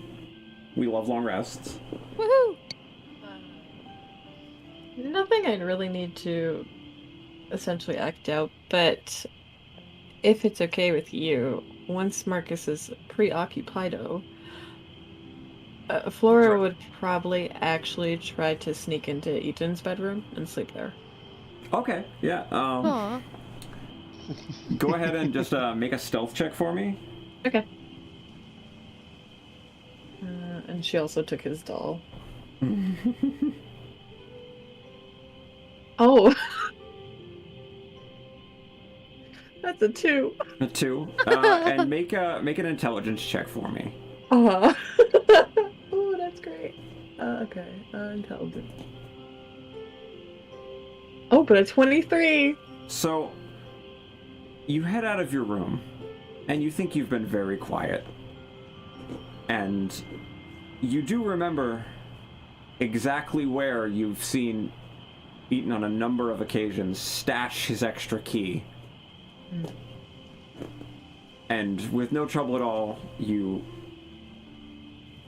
sneak your way in, and as you open the door to the front room that you know leads into his bedroom, the little study and office space that you've been in many a time, his lab materials in there, a number of books and various things are currently in a state of a bit of charred disarray. Oh. But just to the side is your little desk. A number of sewing things and little craft knives and all other tools still right where they should be. Yeah. And then beyond that, you're able to pop open the lock to his door. So she'll just climb into his bed with his little doll and then go to sleep. Yes, and just as you're drifting off, he's like, you hear in your head just his voice ever so slightly, and it's short. He's like, I'm very busy, but don't think I don't see you, you little gremlin. He's always watching. Okay. That's all. Okay.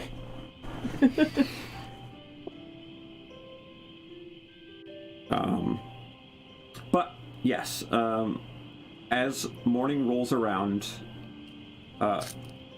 you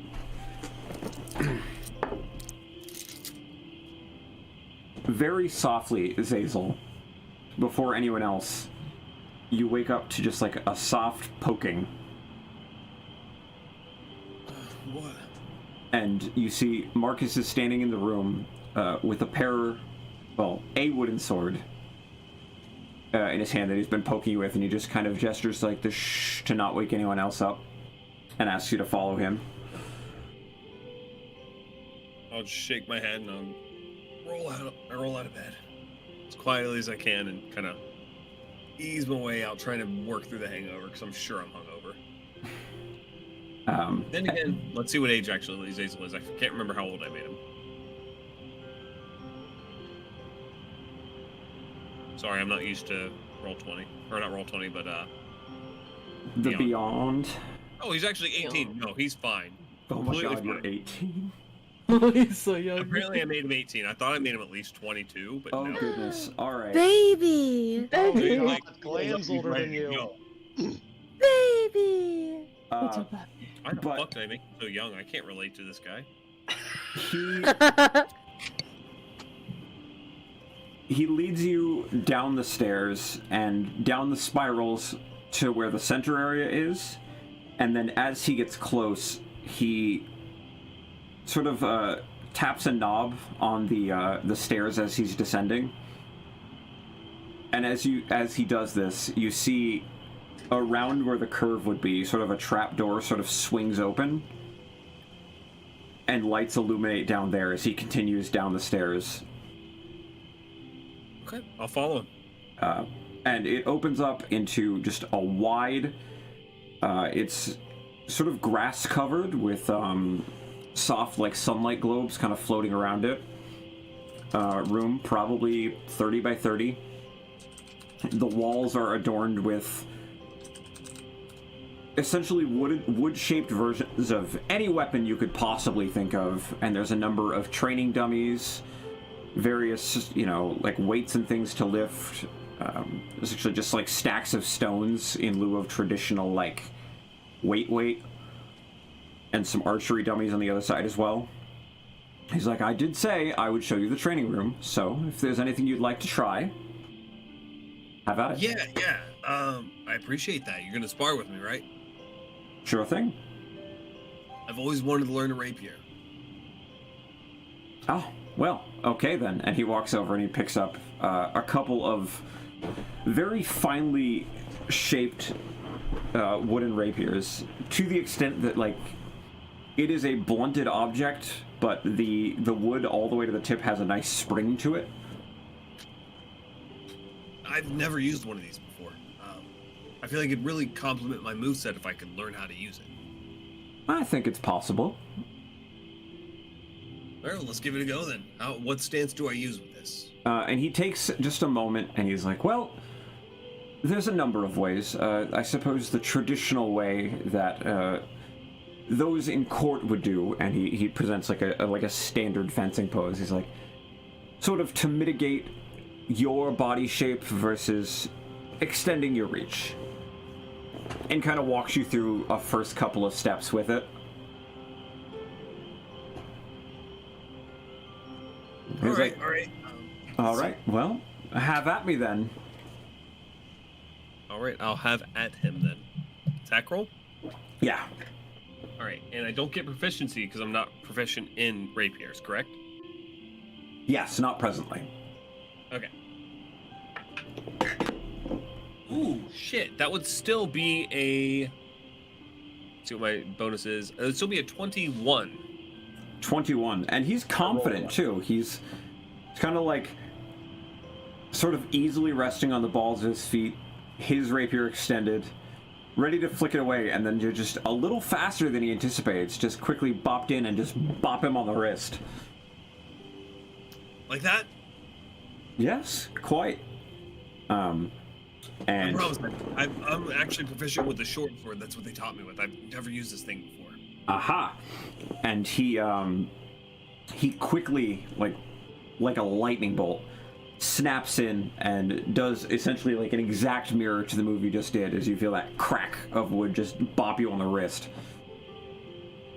And it's like, it's forceful, but not enough to deal any damage, just sort of like leave a light sting. less painful than getting hit with a kendo stick. Okay, cool.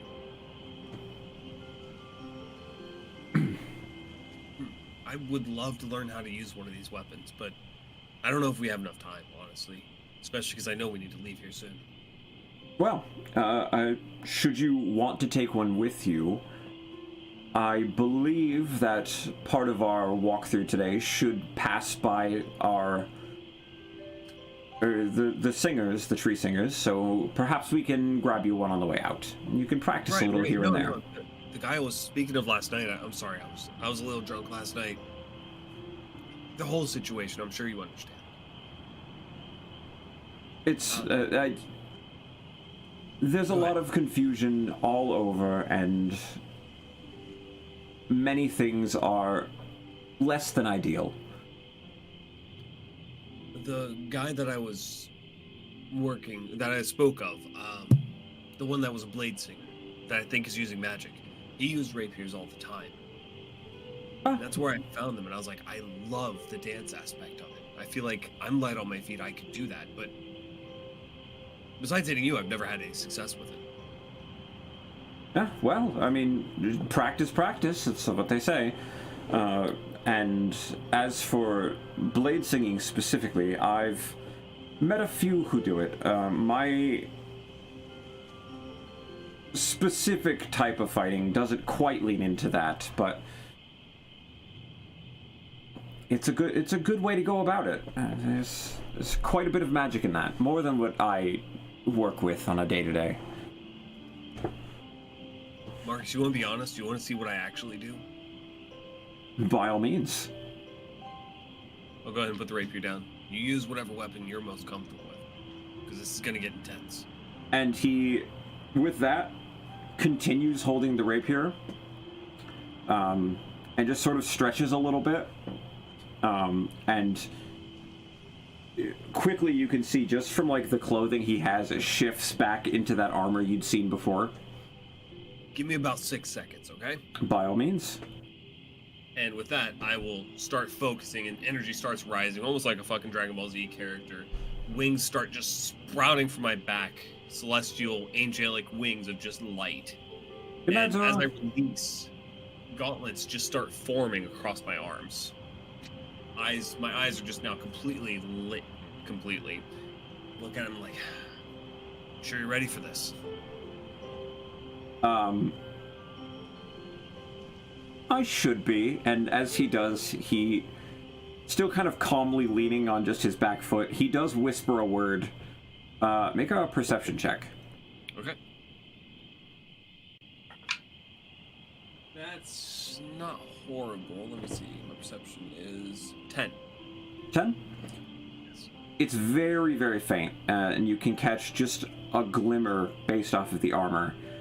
But there's just the lightest of pale green shimmers off of him. This is my true form. This is my celestial blood. Let's go ahead and do this. And I will go ahead and try to make an attack. Okay, go for it. 3, because, you know, monk.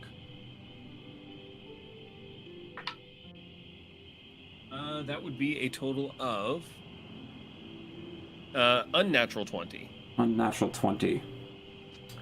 And as you lean in and you make that first strike, he sort of just takes a single step on his back foot and without the rapier uses his other hand to just push yours out of the way. Okay. Second attack.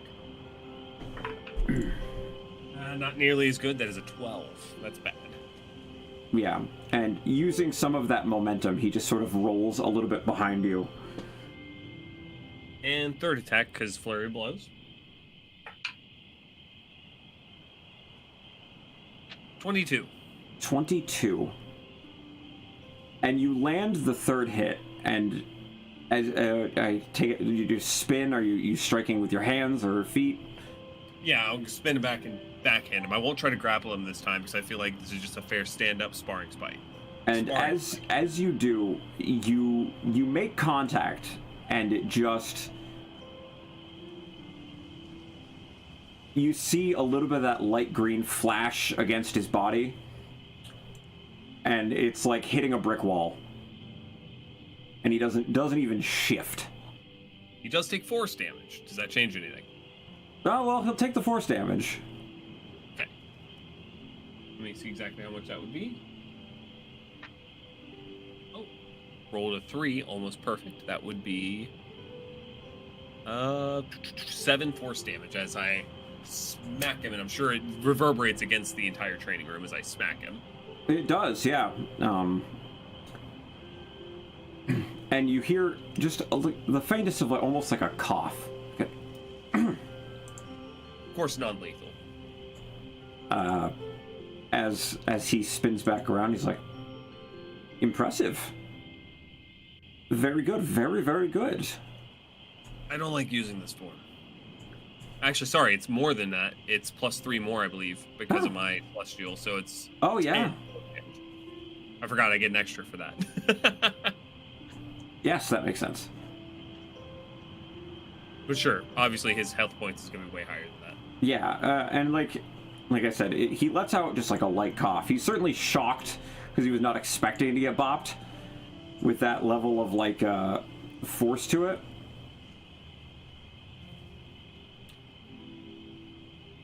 Yeah, I don't use this form very often. But I've found myself needing it more than ever since we got here. It's handy to have, though. I can fly.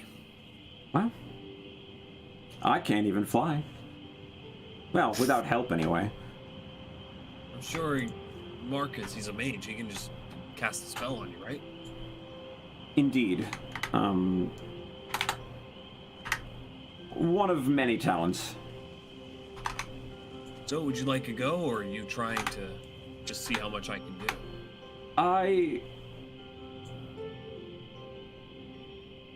Just a moment. Mostly as I'm pulling up his sheet. No, you're good. Look, I understand you're just trying to protect your sister, but you need to know what... Let's be honest, Glam, not much to them. They're just gonna get knocked around. Gray is more of a healer, more of a doctor than anything, so you probably need to know what the meat is between your sister and danger. Truthfully, my sister is usually plenty to deal with the danger herself. I'll be honest with you, she might be more meat than me. I'm not even kidding. It was important to teach her well. No, there's something you can't really teach a person. You can teach a person fighting techniques all day, every day.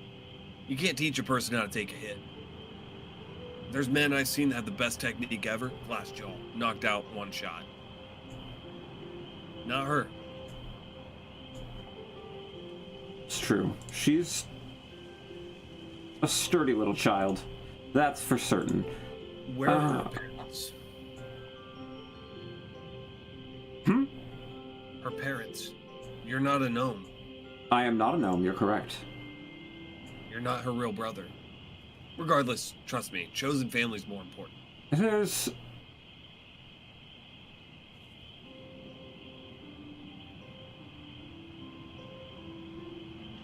Of course, let me know when you're about to hit me, because otherwise that's a sucker punch, and that's not cool. Yes, and he says, well, that's complicated, and then he leans in, ready to strike. I'll get ready as soon as he goes to do that. Alright. Now, I will not use my dodge action, because I already used Flurry of Blows, so... Okay. Unless DM was willing to let me use another key point. I suppose you're welcome to if you'd like. It took some time to talk, so it wasn't quite like a round. That would be 3 of the 4 then. So he would have disadvantage on this attack. Okay.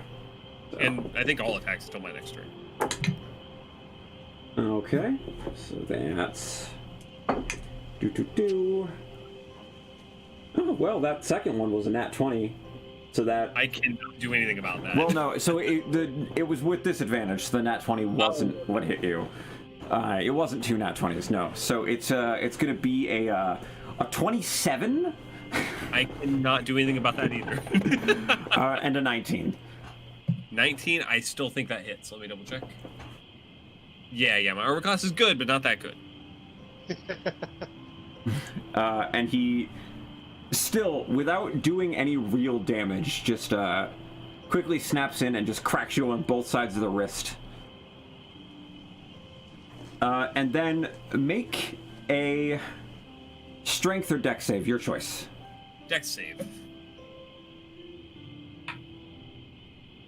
Ooh, I rolled an 18, so that would be a total of 24.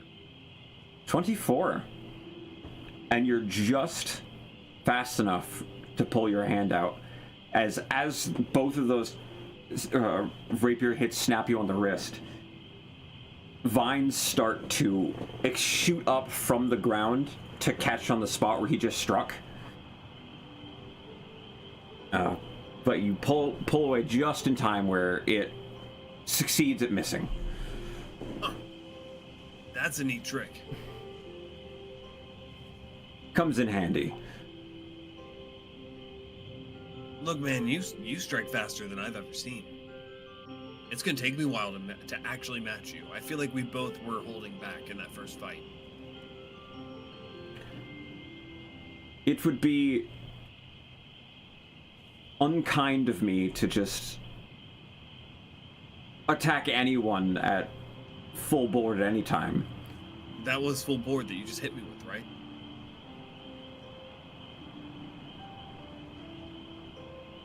No, it was not.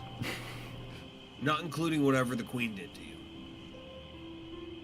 you. What do you mean, whatever the queen did to me? Look, man, she gave you a great sword. I don't know what she did to you, but she did something else to make you quote-unquote her knight. Oh, she didn't give me a greatsword. What would I do with a greatsword? That's what that was, wasn't it? Or am I mistaken? My world was kind of rocked at the time, so sorry if my memory's foggy. No, she didn't give him a greatsword. What'd she give? I don't actually recall her giving him anything specifically. He has a sword that appeared out of nowhere. Oh, no, that's just his sword. That isn't something he gave him. That's just something he has. Well, to Zazel, though, she gave him that. Oh. No, that's just mine. That's a family thing.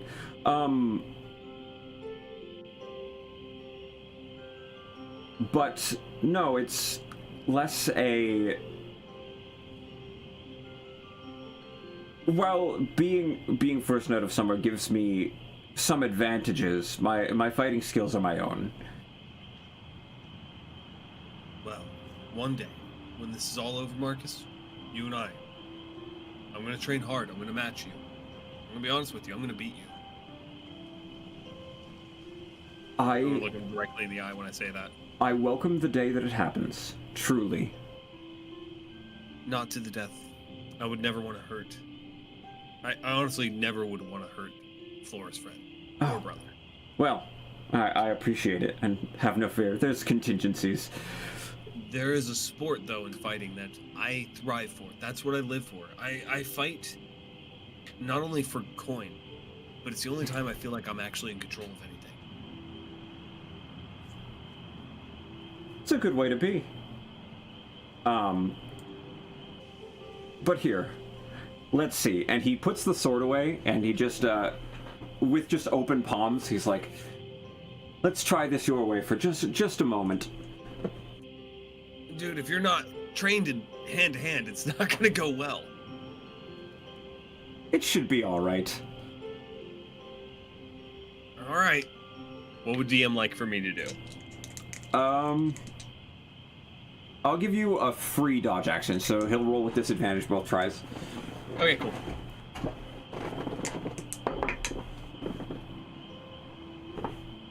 So that is a 19 and That hit. a 19. All right, perfect. Well, you'll hit me twice. And he swoops in, and it's true. He's not necessarily graceful with without the blade. You see him sort of move almost in a fencing stance, but just barehanded.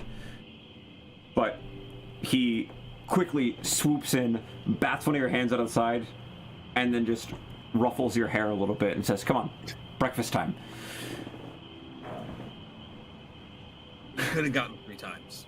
You wasted, as we're walking by, I'm like, you wasted too much time. You were thinking too much in your head. You just kind of got to flow with your body and sometimes make those grand gestures. You know, they never expect a flying kick to the head, you know? You know, they probably don't. I bet you we can work on that. Yeah, no.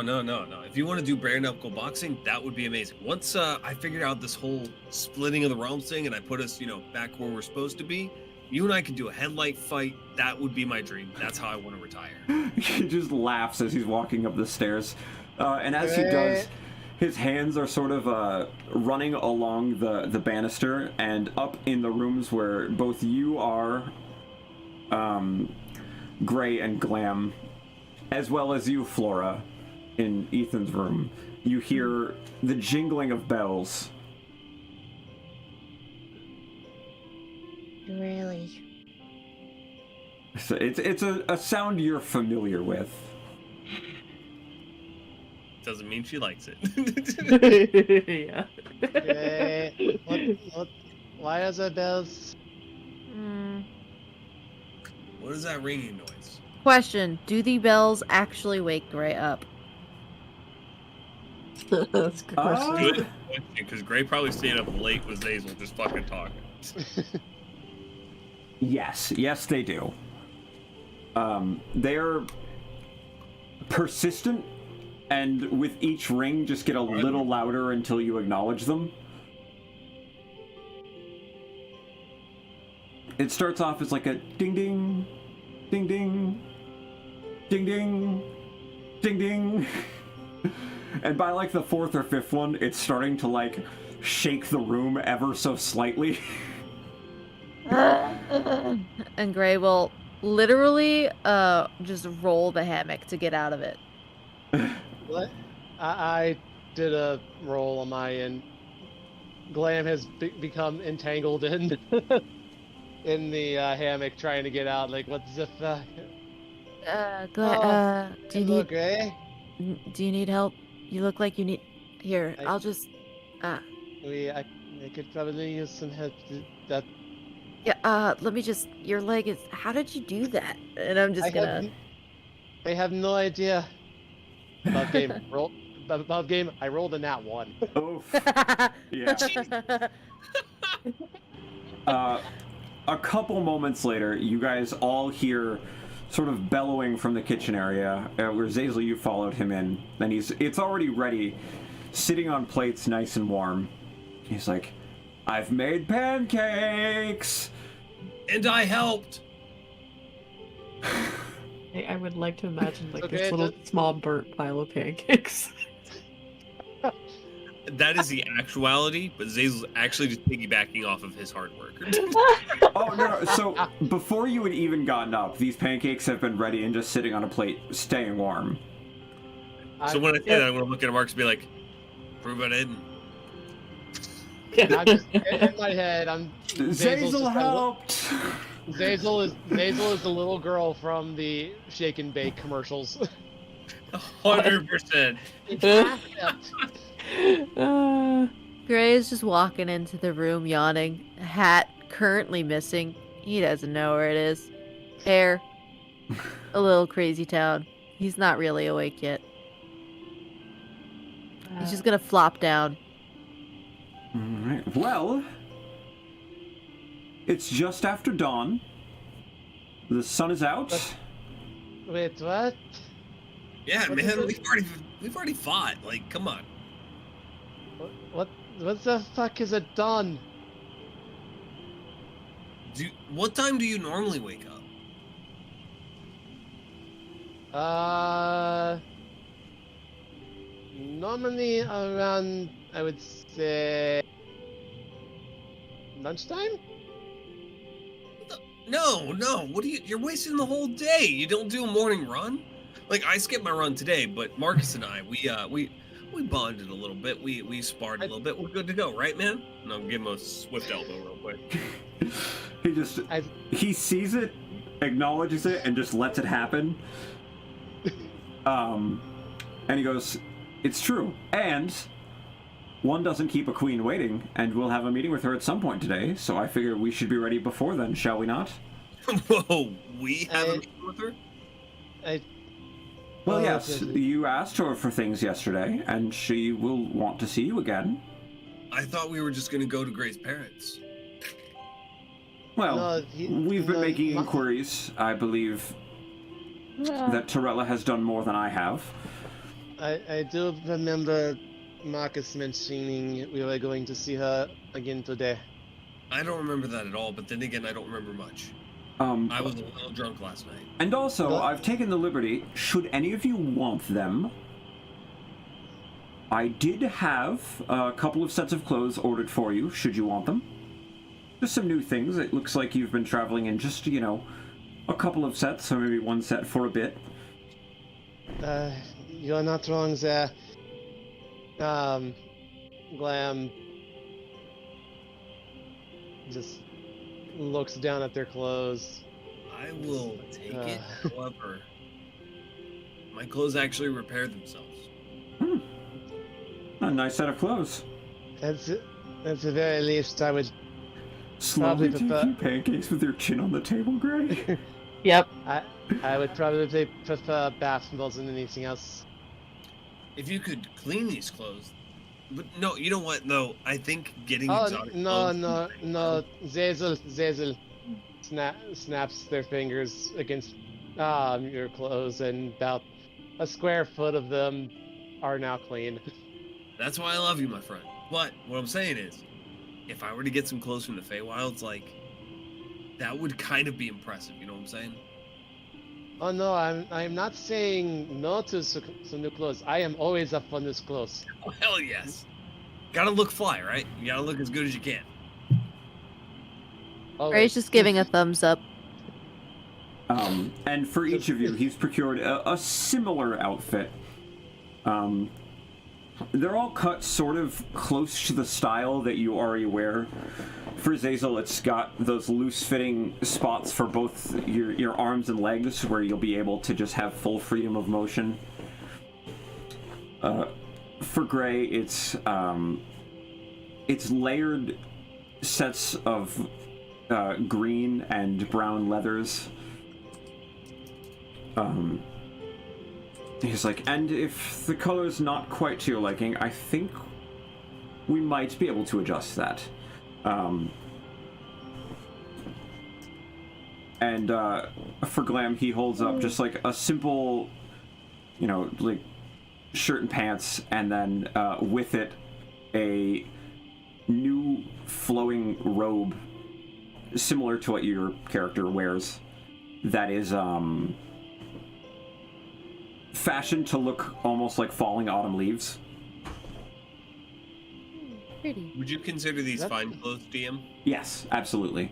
Okay, then I'll close fine in my inventory then, so that way... Putting them on, they feel like very sturdy and hardy, but they're silky. Very, very much like soft and comfortable. Man, this is some good quality stuff. You know what? I'm just gonna go put these in my bag. If any damage happens to these clothes, it's cool. It just heals itself. So, no disrespect needed. I really appreciate it. I'll use them during very good events. Liana will eat her heart out if she finds out how nice these are. Is this spider silk? Is that seriously what this is? Oh, no, it's not spider silk. These are all, these are weaved from a number of things. Pixies, and he puts his hands up. He's like, I don't know. Pixies makes it even. I swear to God, these clothes could buy a new house for my mom. I'm not even kidding. He leans in. He's like, listen, there's a small army of pixies that run this place. Wait. Are you threatened by them? Blink twice if you need help. He just smiles. Glam is gonna eat some pancakes. But I'll be honest with you, Marcus. Pixies are kind of scary from the stories my mom used to tell. I'm not helping you. Oh my God, Tishy. And Flora, I'm glad you didn't explode like I did. No, I know how to maneuver that place better than you. You exploded? Ah, Remember he exploded last night while trying to get us the potato? My dear brother had rigged explosives on a lot of his storage. Did you? I think I heard him last night. Oh, did you? Yeah, he called me a gremlin. That's true. That tracks. What Yeah. is a gremlin? It's a small thing that causes chaos. The flora. Oh, you mean a mogwai? Yeah, that's it. Yeah. I'm just gonna sit in between Gray and Marcus. And then, look back Flora, and forth. Who's gonna feed me? Flora, I'm just messing with you, friend. I love you. You're like a little sister to me. He's got a small plate of these pancakes for you as well. Yes. Extra syrup. It's dripping. It's pouring everywhere. So there's at least actually no syrup at the table. There's instead just there's a pot of honey, and next to it is a large like a syrup pot, but instead it is filled with just like a thick dark purple like berry compote. Oh, both. Two hands. The blanket is sliding down because she's got the little honey thing dripping on it, and she's pouring the berry compote. It's just dripping all over the pancakes. And as you look at this, you see that neither of these little containers even remotely empty as she's dumping them on them. Flora, can I recommend something real quick? What is this? Nothing green. How do you feel about fruit? I like fruit tarts. I'm gonna put a zazzleberry on top. Zazzleberry syrup. It's named after one of the best fighters in all of Glasscore. Is there a fighter named Zazzleberry? No. It's named after me, kid. I promise you that's true. Yeah. But no. Seriously. Mm. Flora, that's named after me. I promise you. I don't know, because you didn't even know they existed yesterday. I'm pretty sure your brother named them after me because I hit him so hard. Marcus talks about fighting a lot. Yeah, he respects fighting a lot. And he and I fought this morning. And I'm gonna be honest with you, your brother and I, we're cool now. We're rivals. That's a good thing. Rivals make people strong. I'll take your Zazzleberry, but I don't think you're telling the truth. These pancakes are wonderful. To be honest though, I may be messing with these appleberry. I don't know why they're named that, but yes, they are actually really good pancakes. It's very tart. It really cuts the sweet a little bit and gives it a lot of definition. I promise you'll love it. And it's good covered in berry compote and honey, because then it's sweetened by the syrup. And she's just gonna take a huge forkful and shove it into her mouth. I want you to know that Gray has been eating these pancakes completely and totally dry. Just Gray's diabetic. no, just not awake and with his chin on the table, just slowly took pancakes and has just been kind of taking pieces and eating it slowly. I just imagined you somehow managed to grab one with your mouth and slowly are pulling That's great. Yeah, you know what? Done. Marcus also gets up a moment later and returns from his little bar top with a tray, and on the tray there is individual cups of coffee for everyone with a number of coffee accoutrements if you want them. Laura's Did you take gonna coffee? quietly pour berry compote onto the pancakes that Gray is eating.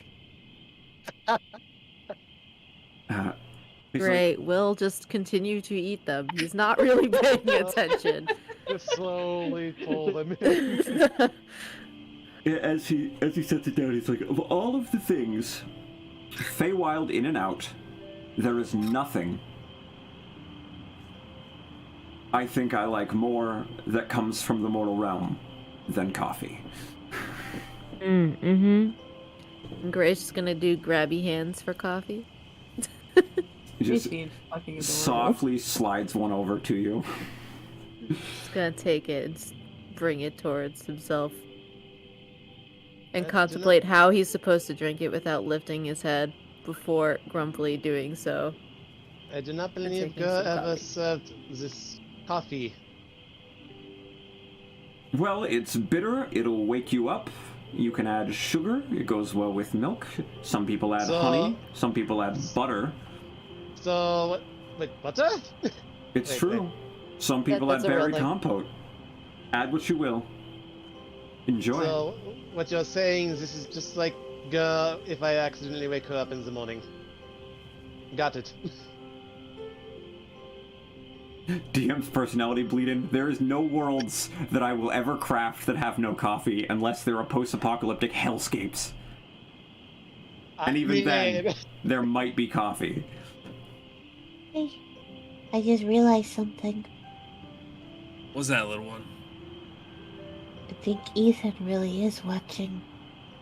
Because he said something to me yesterday, which means he's been watching Gray sleep for the longest. So, Gray's going to choke a little on his coffee when you say that. so which one of your little dolls watches Gray while he sleeps?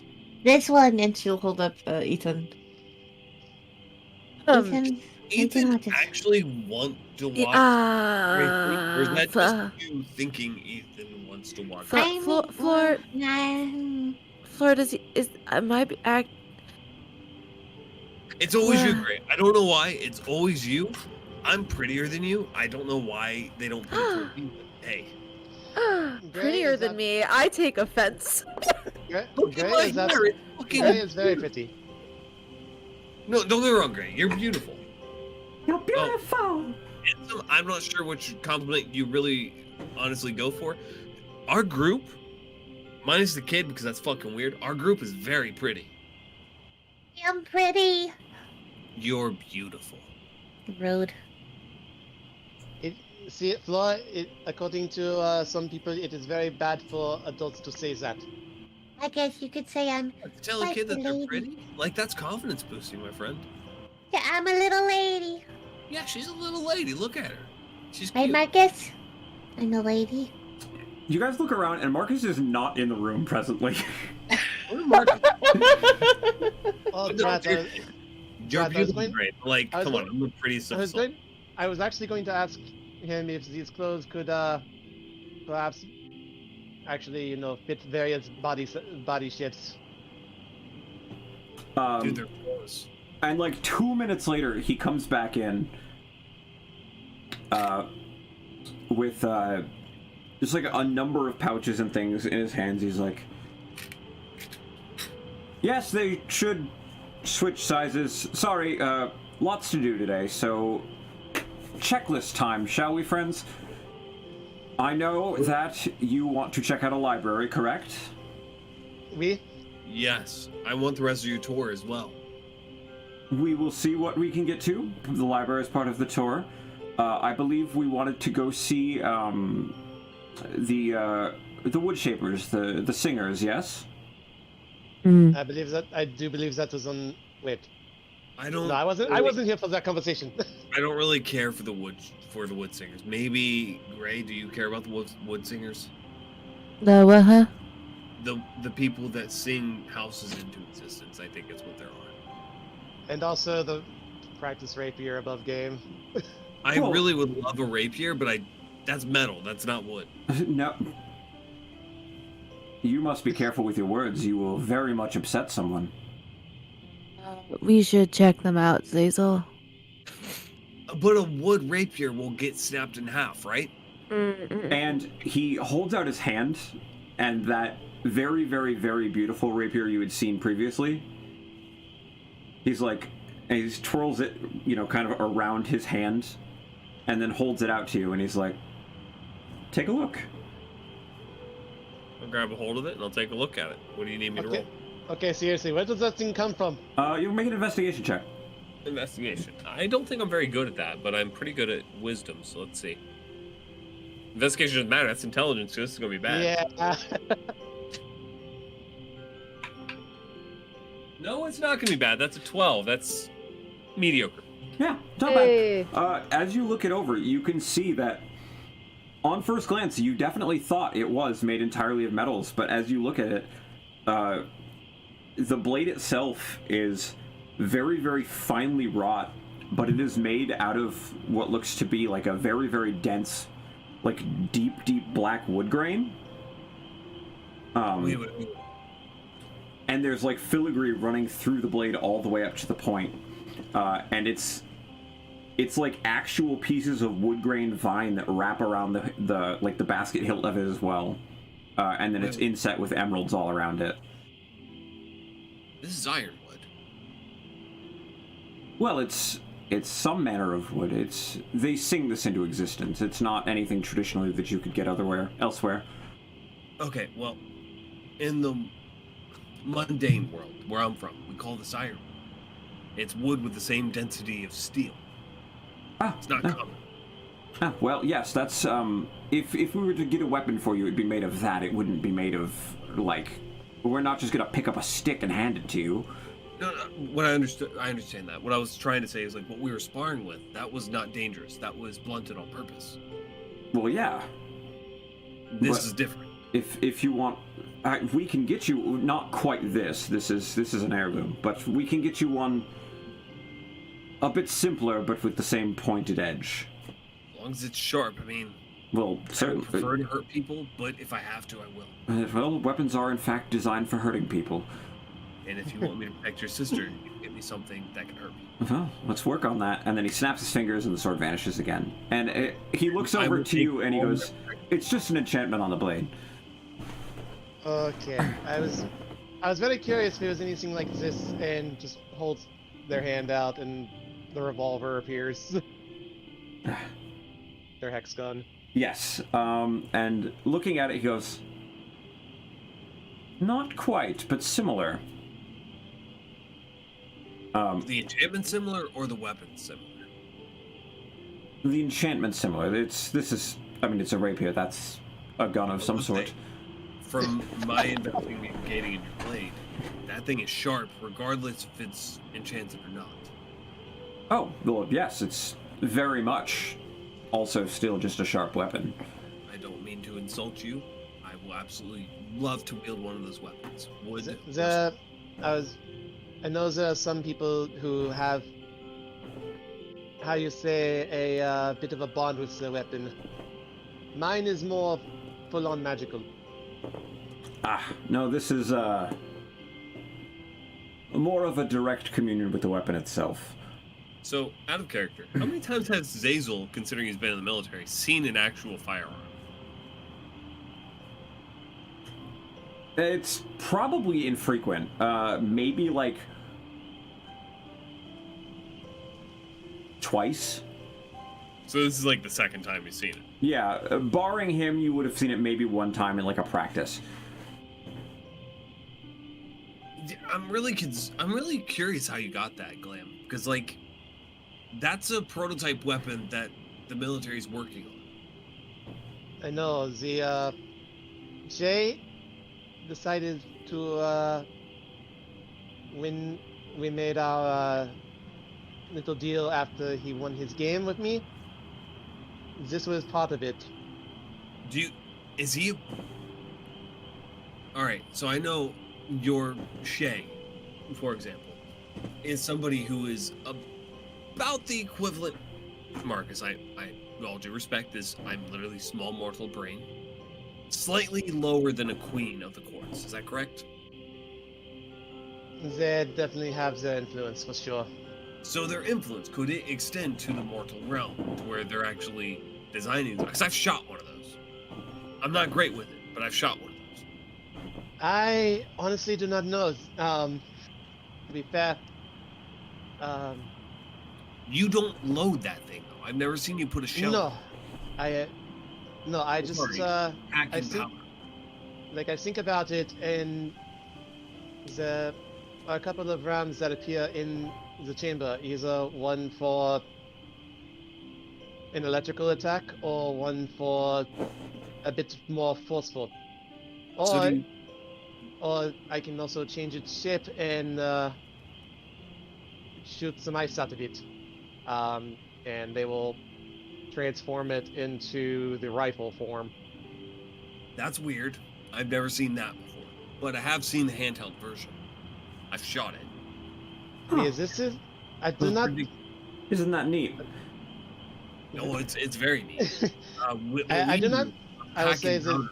It takes I a will say- while to load it and then put a bullet in there. As what we call it. It's a small piece of metal that will fire out. All right. Yes. Wait, I have seen. I actually did check in on things at one point about that, because I did have to use it once to make an escape. So you've used an actual firearm then. Oh no, I've never used one. Used a firearm beyond this, but I, as I said, I had checked.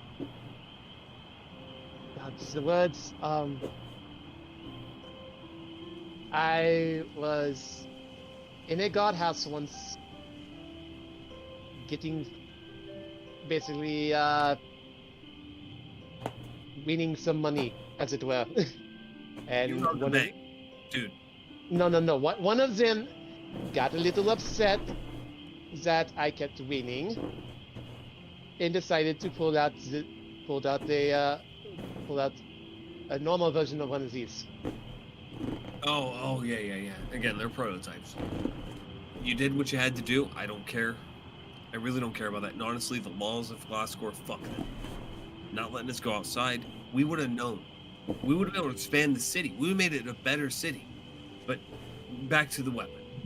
I've seen those before. I've shot one before. Am I able to use yours or no?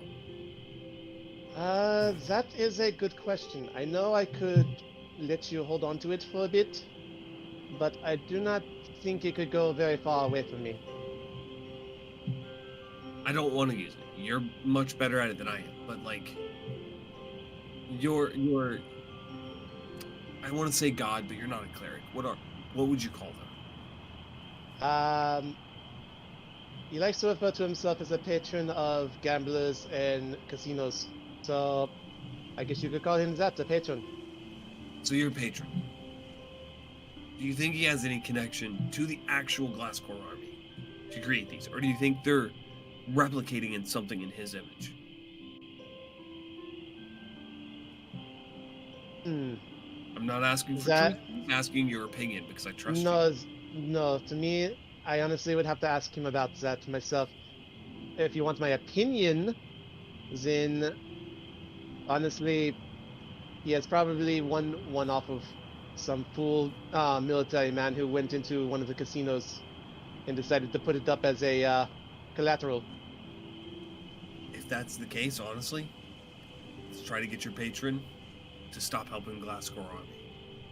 Because this is dangerous. Well, I do not think he was helping them out. If he has taken another on like you, we need to try to make you the sole one.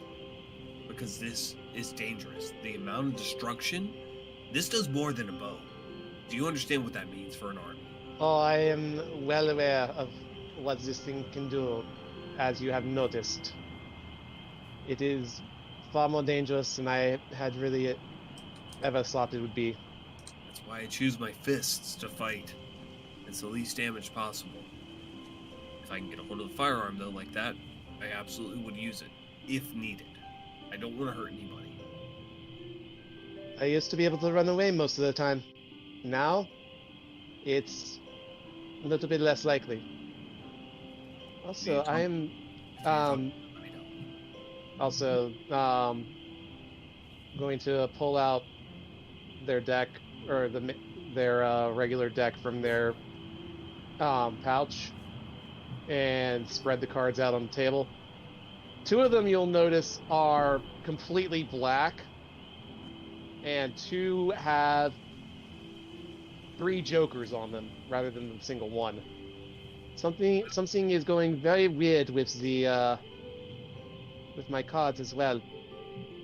I thought you were using a tarot deck. What is that? This is normally my deck to play things like 5-card empty, Jack of Black, many of those things. But I have also I don't know what is going on with it. The cards they do have items like death and the warriors and all that, but those are suits. It's like you took, because the pits, they have some casinos attached. It's like you took the blackjack deck and combined it with a tarot deck almost. This is really weird. I've never seen this before. It is almost what you would call a deck of mini things. Gray, have you ever seen anything like this before?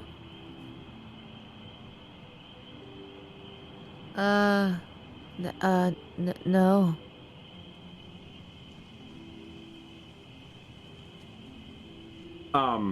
I, Ratchet, need to Yeah. also Yeah. pump the brakes. But the last thing before I do, hearing this conversation, Marcus does lean into you, specifically, Glam.